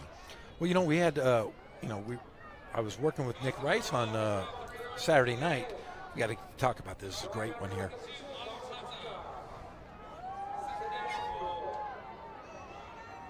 Elaine. Head first, or headlong as the kids say, and stopped inside the 2. No, they gave touchdown.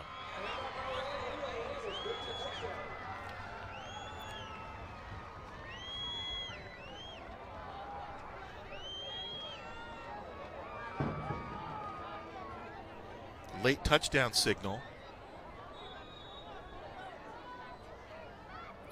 Martinez into the game. Eli Martinez try the PAT.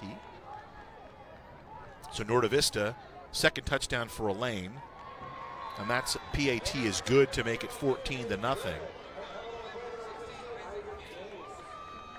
So at 3:19 left in the 3rd quarter, Novi goes up 14-0. And it's funny, this game is kind of shaping up like that Redlands game from earlier. Oh yeah, he broke the plane easily when he reached forward there for the touchdown. Yeah, but Friday or Saturday night, I worked with Nick Rice, and people were coming up to me and they go, "Hey, where's Gazal? And I said, well, he's working some big time college stuff. And then he said, well, you guys are great with pop culture. And I said, yeah. And then so I got Nick on the air, and I said, Nick, if Gazal and I started one of those trivia things where we go to the bar, he wouldn't even be an alternate. Listen, Nick Rice is a nice young man. Nick Rice is a broadcaster. He's coming into his own. He's growing up. Nick Rice is not somebody you want to invite to your, he's a nice man. You don't want to invite him on your bar trivia team. Short kick to the 30, and that's where Hillcrest will tee it up. And I was giving him some softball trivia questions, and everything now. I mean, I hate to be this guy, but everything is on the phone now. Like back when you and I were in high school, if you didn't know stuff, you didn't have friends. No, you needed to know cool stuff. We listened to We listened to Dr. Demento on the weekends. Jim Ladd, have mercy.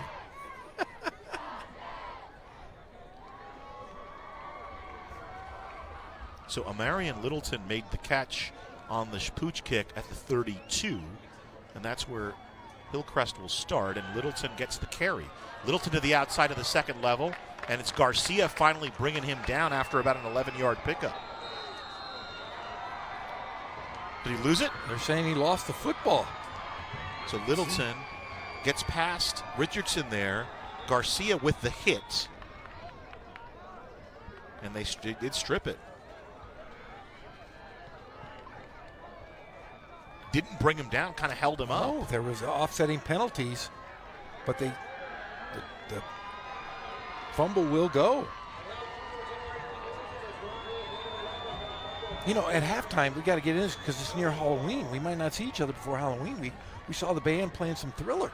That's right. And we were talking about some old shows. We were talking about Elvira, Mistress of the Dark, and Vincent Price and Monster Rally. Vincent Price, the rap on Thriller. Yes, that's right. Great TV shows in our youth. So the turnover to Novi. Here we go. The rollout and the throw down the field. An incomplete, throwing for Villarreal on the coverage, Levi Murgy. So, and I don't want to say this to put any focus now. Coach Carter loves Levi Murgy, and he said he's listed at 5'8", 140, and he's not anywhere near what he's listed at. He's covering down the field Eric Villarreal, the tight end, who goes 6'1", 235, and he just said, Levi, we watch him, and he's just fearless. We just don't want him getting hurt, but he doesn't care. He throws himself out in front of everybody and makes some tough tackles. Love it. How can you not love a player like that? Second down and 10. Up the middle. Handoff to Elaine. Call this one the Elaine train is the express because it's not going to stop till it gets to the end zone. Touchdown, Norte Vista. 44-yard touchdown run for Eddie Elaine. Touchdown number 3 on the evening.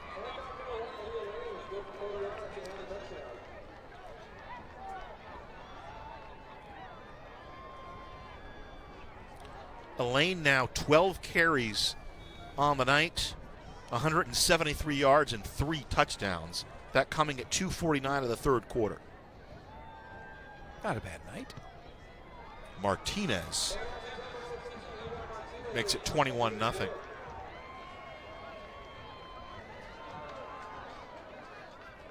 Another look at it. Fake to Carvajal, the inside handoff. Nice block. Ricardo Cruz springs him. And then Villarreal gets his shoulder down. Murgy, the last line of defense. And Elaine able to get around him, and he not stop until he gets to the pylon. I'll tell you what, this is the best I think we've seen him run with his breakaway speed all season long. I mean, he is just in stride. Yeah, another look at the run. When those big boys dig in, Eddie Elaine gets all the accolades, and deservedly so. But, man, those guys that block for him, Ken Batdorf goes and finds them every year. Rodriguez catches it about the 21 to the 30, and down he goes from behind. Richardson on the tackle for Norte Vista. C.J. Richardson brings him down.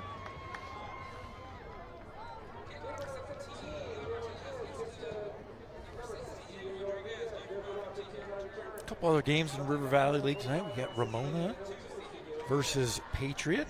wanted everybody to know that Jordan Daniels last week, who got hurt, is at home and doing a lot better. So good to see Jordan doing well. So they had to come and get him off the field in an ambulance last week in the Norte Vista game.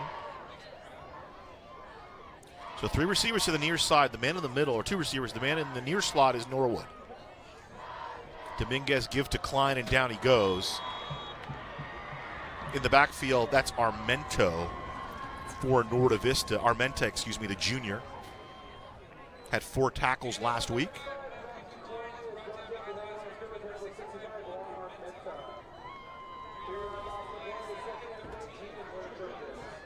It's a 3-yard loss for Klein. He was the workhorse on that last drive for Hillcrest, or the 2 drives ago before the turnover. Down the field looking for Bishop. He had the big play earlier, incomplete. On the coverage was Keenan Stoddard for Norte Vista. Instead, that's Williams, 8, not 9. 21-0 in favor of Norte Vista. They put up 14 here in the third quarter. It was a 7-0 game at the half. Third down coming up for Hillcrest.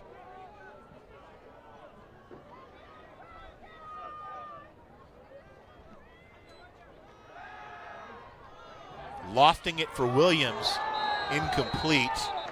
Richardson on the coverage, C.J. Richardson, and here comes the flag from the back judge.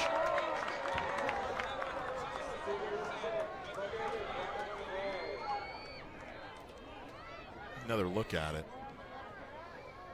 Dominguez just flinging it.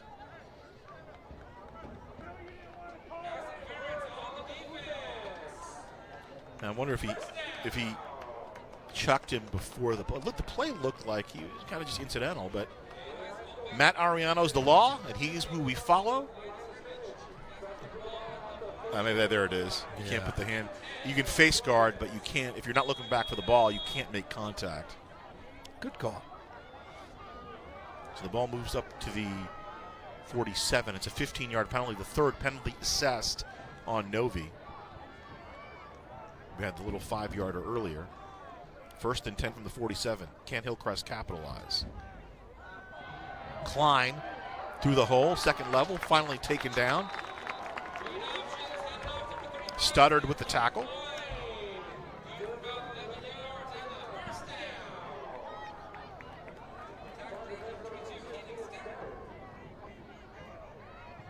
From the 43.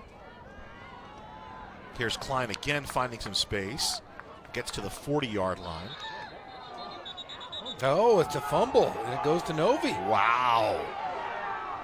2nd turnover here in the second half. Let's see. Carvajal just pulls it away from him. That's exactly what happened. Carvajal just took it away.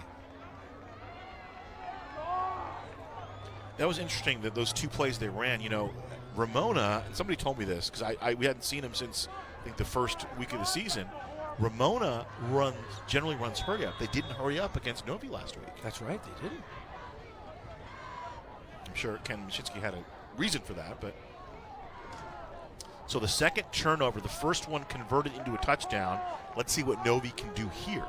1:46 left in the 3rd quarter. I would argue they're pretty much in control of this one. Ken Batdorf closing in on win number 198.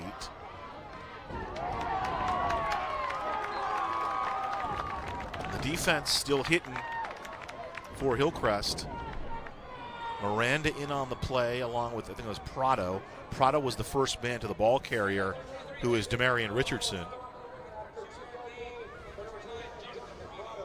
Yeah, Hillcrest not giving up at all. I mean, just a couple little mistakes here, but they were moving the ball on offense pretty well there. Travis Carter told me when we talked this week he wasn't happy with the tackling. So I think even though they're behind, the defense is digging in, and they've been hitting and tackling well. You know, the 2 runs. I mean, there was the one drive off the turnover, but then there was the long run by Elaine and the other, 91 and 44 yards for Elaine. Right up the middle. That's Chimmel. And the clock will move down to the end of the 3rd quarter. We're under a minute to play. Pontremoli with the tackle.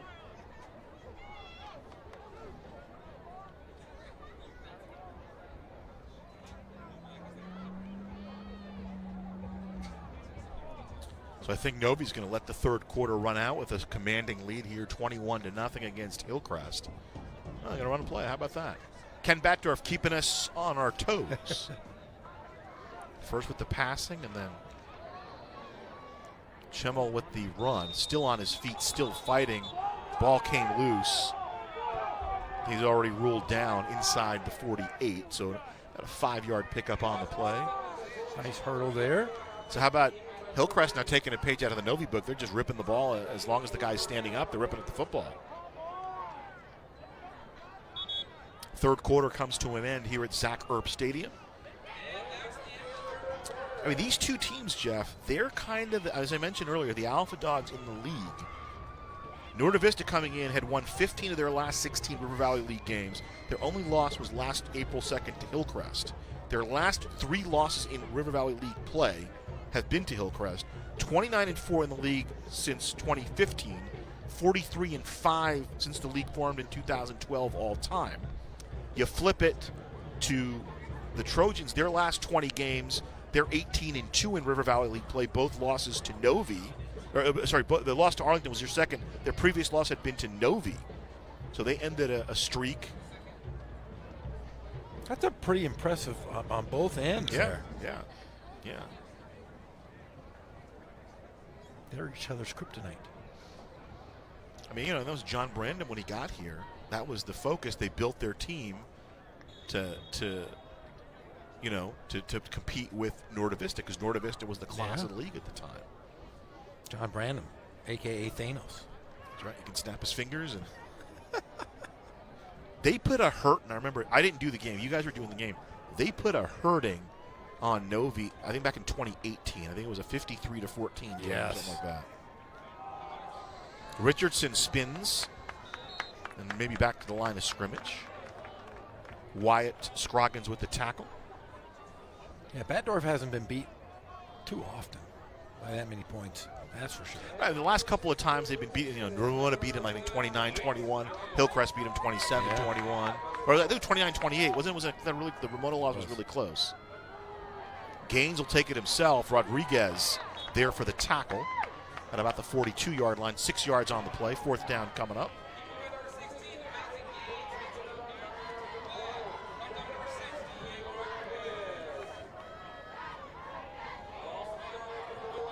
Yeah, Novi, if they win, they'll have another banner they can put up in the gym. Yeah. 7th River Valley League title in 10 years. It'll be the 6th outright title. Remember, in 2017, everybody won. Five-way tie for first place. Everybody can claim it. You know who got second, though? Was Harupa Valley. Supa Dupa Harupa Valley. That's right. Got second place. 3rd and 2. Schimmel looked like he had it. Where are they going to spot him? Yeah, it'll be close. I think they got it. In fact, Harupa Valley might make the CIF playoffs this year. I've been doing those projections, Jeff, and they look good. And by the way, I want to thank all of you. I mean, the response has been incredibly positive, and I'm learning every week. I'm talking to coaches, I'm talking to media people, trying to figure out how does the CIF really do this, right? Trying to figure out the secret spices for KFC, something like that. And it's been fun for me to kind of go through and the Cal Prep spreadsheet and be able to see what's going on. I printed that thing out. It was like 100 pages long.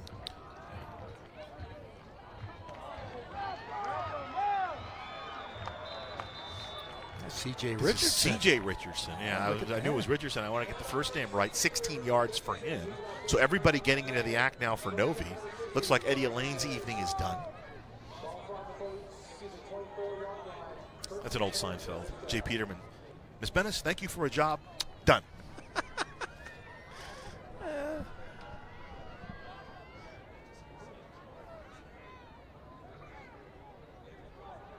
From the 23, inside give. This is Richardson spinning down to the 15-yard line. Demarion Richardson with that carry, and the clock keeps moving. So we discussed this earlier. Ken Batdorf's win total, okay?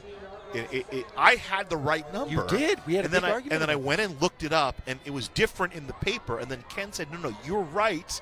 And he explained, there's a little controversy as to why. But so 197, if they can finish the last 9 minutes here, it'll be 198.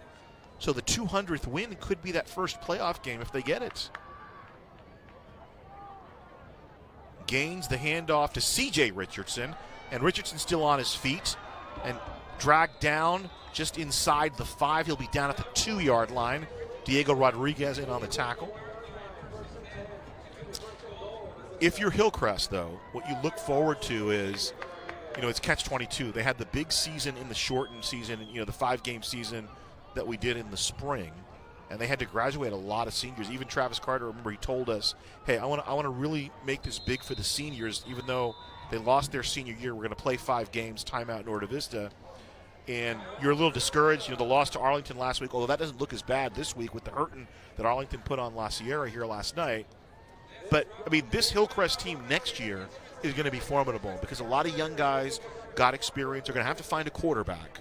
But as far as the offensive line, the defensive line, and the skill positions, they have a lot of talent coming back next year. The cupboard's definitely not bare.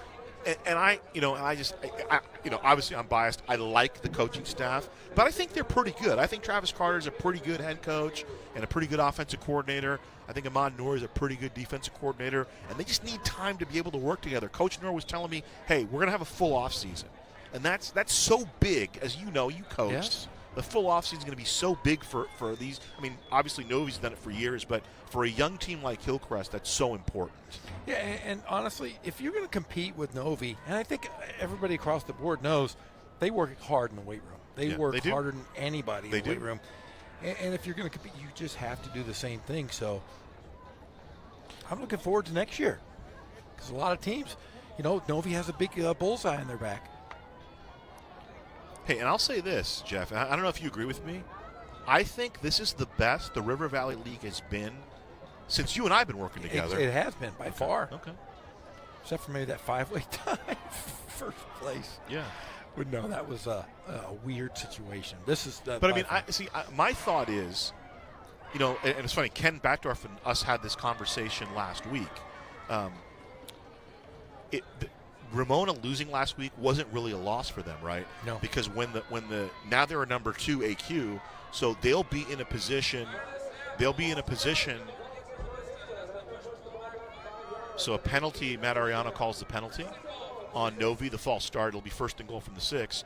But now Ramona may jump down a division and be able to make a run in the playoffs. And if Hillcrest or a team like Arlington can sneak in a lower division, they could maybe make a run. We can have a lot of teams and Riverside make runs. North's going to have a big shot here.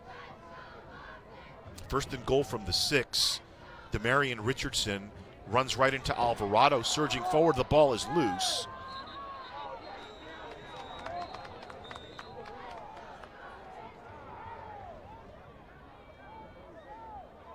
Looks like Norte Vista will keep it. There's the loose football.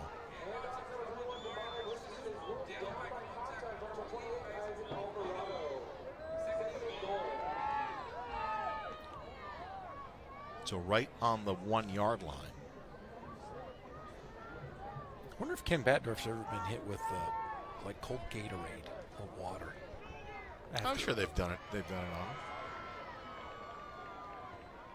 Richardson with the hurdle, looking like LaDainian Tomlinson into the end zone for the touchdown.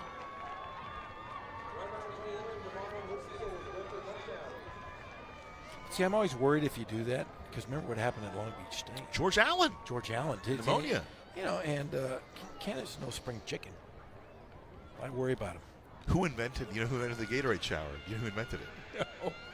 One of the other contributions by Lawrence Taylor.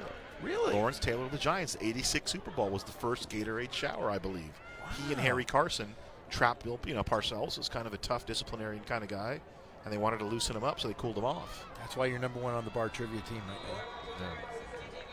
What would we name our bar trivia team? That's one we got to think about. Yeah.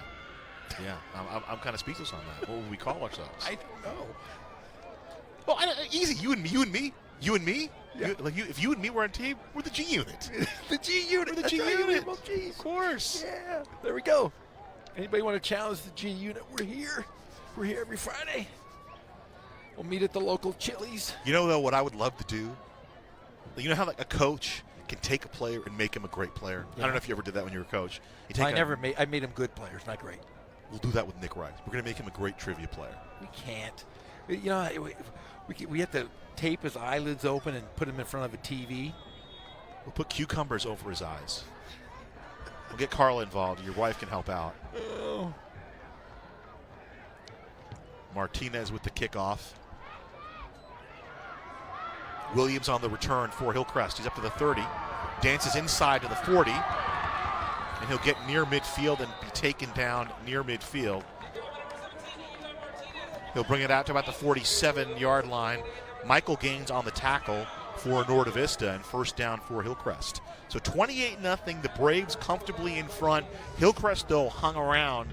They just couldn't get anything going on the offensive side, and you can attribute a lot of that to the Norte Vista defense and their speed. Yeah, but Hillcrest, like I said, great first half. They just didn't have the... And the 2 turnovers here did not help. Nope. So penalties, they were able to clean up a little bit. The turnovers are what hurt them. From the 47, 1st and 10. Pennell up the middle, and down he goes. Tackle on the play for Novi, Juan Armenta.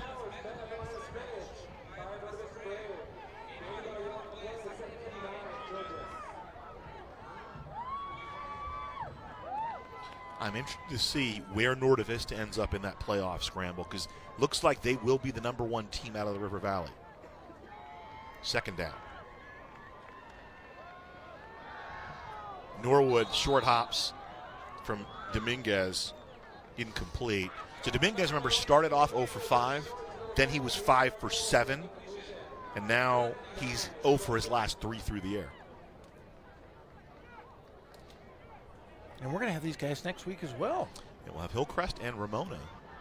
So a big game for the Rams next week.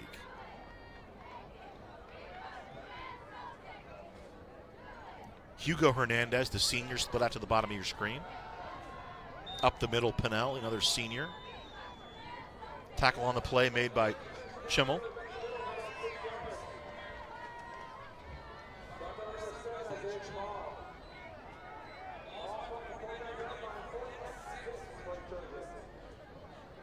Fourth down and 6. Inside Norte Vista territory.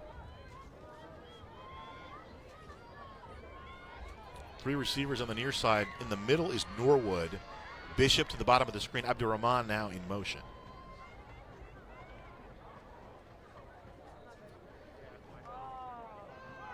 Little trickeration trying to get it to Williams, and there's Eddie Elaine.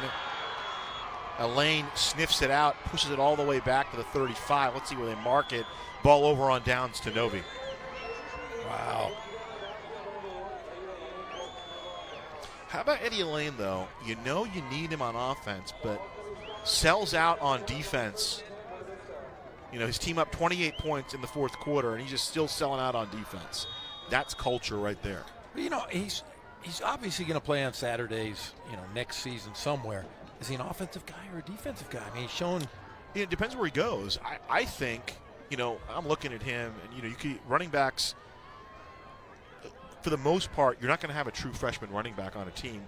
Probably you're looking at him maybe as a defensive player. Richardson, CJ Richardson, trying to burrow to the outside, and down he goes right at the line of scrimmage. Clock still moving. We have an update of Ramona and Patriot at the half. 28-13 Ram High. Nice job by Patriot hanging in there.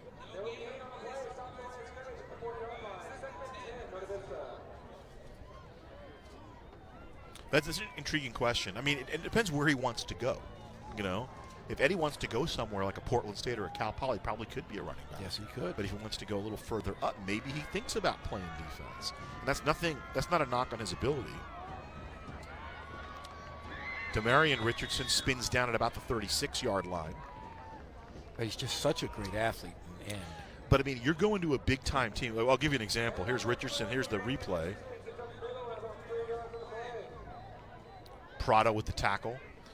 You know, our good friend John Ramey is the voice of the Nevada Wolfpack.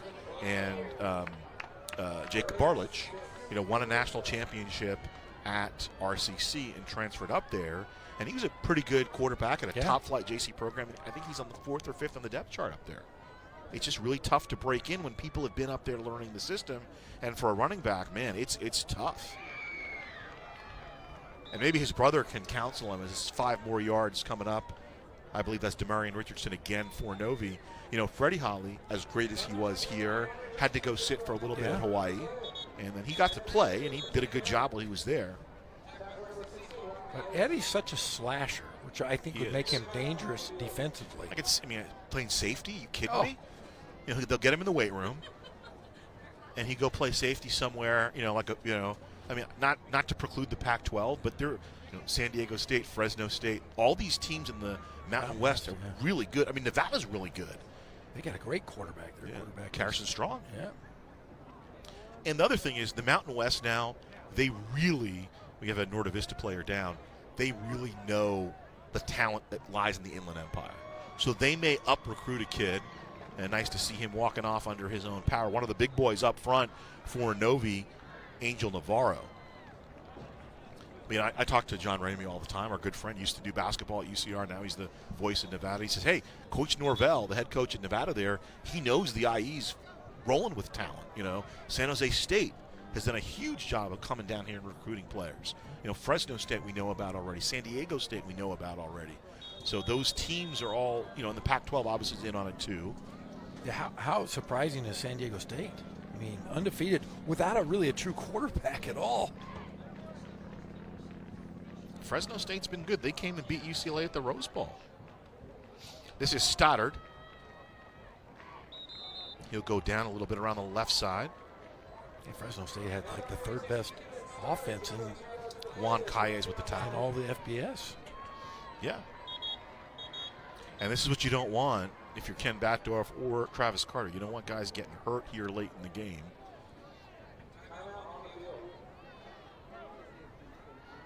Getting up, he was up slow to get up. We don't have a 57 on our roster.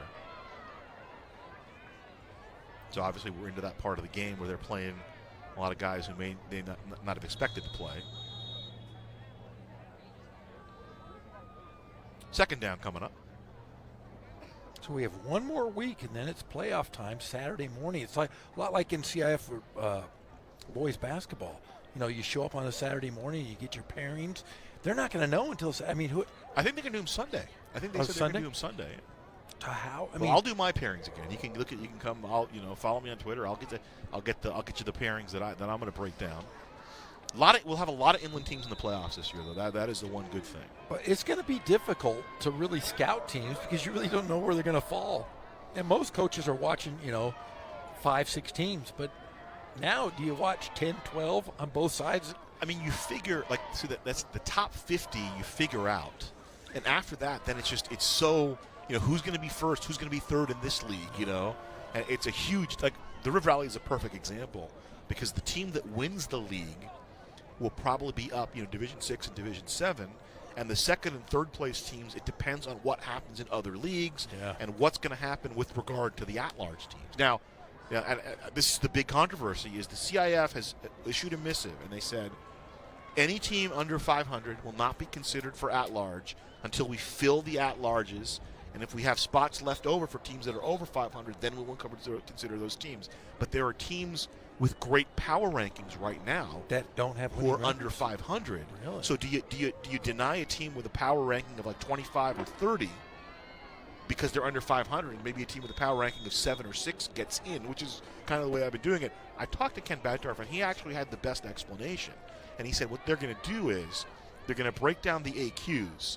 And then based on how they do the divisions, then it could be dangerous, right? Because if you fall within the bracket of a division under 500, they may not include you. That's right. 2nd and 8 coming up. Turn and give. This is C.J. Richardson. Breaks one tackle, but not the second. Prado comes and cleans it up for Hillcrest. And we've seen weird stuff happen in CIF. I remember Ramona a few years ago. Well, Vinny Fazio's last year, 7-2-1. don't make the And playoffs. they did not make the playoffs, but that was different because that was before they decided. Now they say if you're in the top 3 in your league, you're a qualifier. Yes. So they were in 3rd place in the River Valley. They would have, in this current configuration, Ramona would have been in. Shout out Coach Fazio. 3rd and 9 coming up. New quarterback in for Norte Vista, Javier Montezuma. Toss to Richardson running left. Stumbles down of his own volition.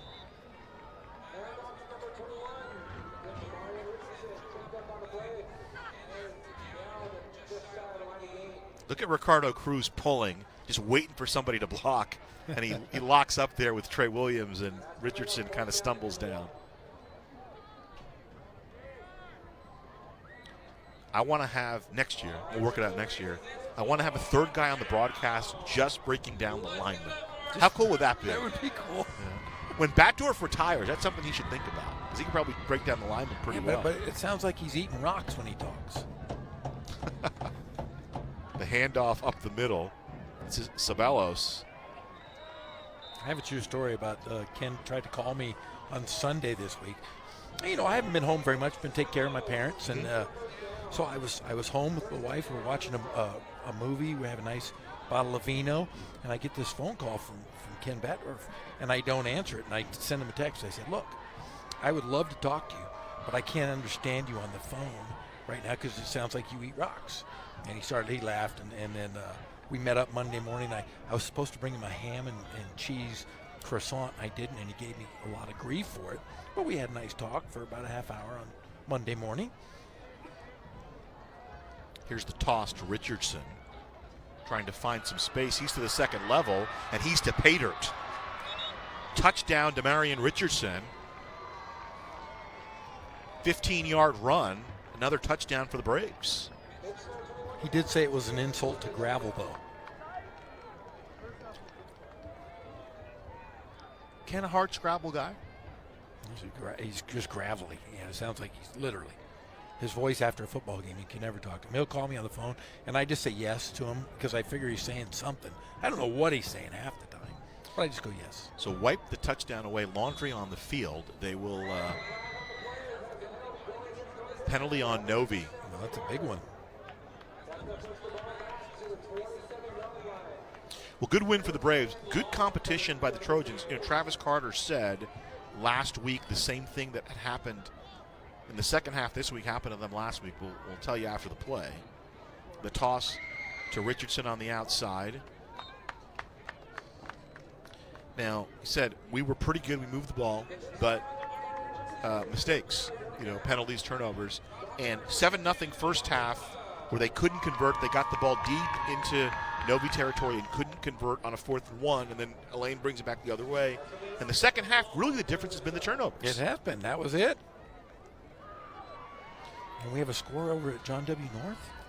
54-7 Huskies. Boy, they're pretty good. Relentless. I wonder if Venancio Mekaele had a nice game tonight. I'm sure he did. I just like saying that. Coach Vaiapulu. Here's the toss. They're really big fans of Riverside TV's coverage.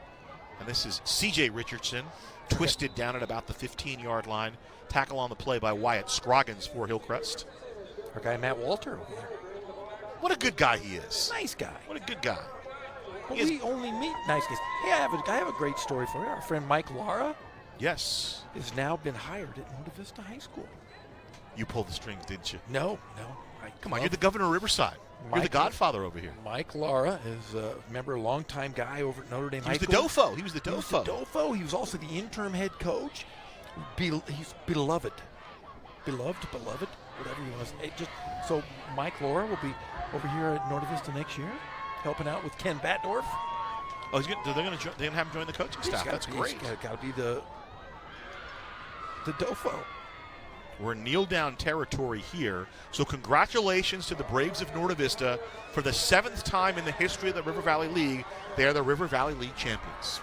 Yeah, great job by Ken Batdorf to just put together another great team. Defensively, a phenomenal year for the Braves. Only giving up 31 points still to this day.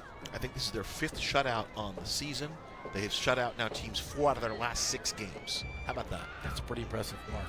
So career win number 198 for Ken Batdorf tonight. The Norte Vista Braves get the win over Hillcrest. Good fight by the Trojans in the first half. The second half, I think the turnovers derailed them a little bit. It did, but I will say this, a very well-played game. In fact, one of the better games we've had this year on Riverside TV. So congratulations to the Braves of Norte Vista and head coach Ken Batdorf on win number 198. Their 6th outright league championship in the last 10 years, 7th overall.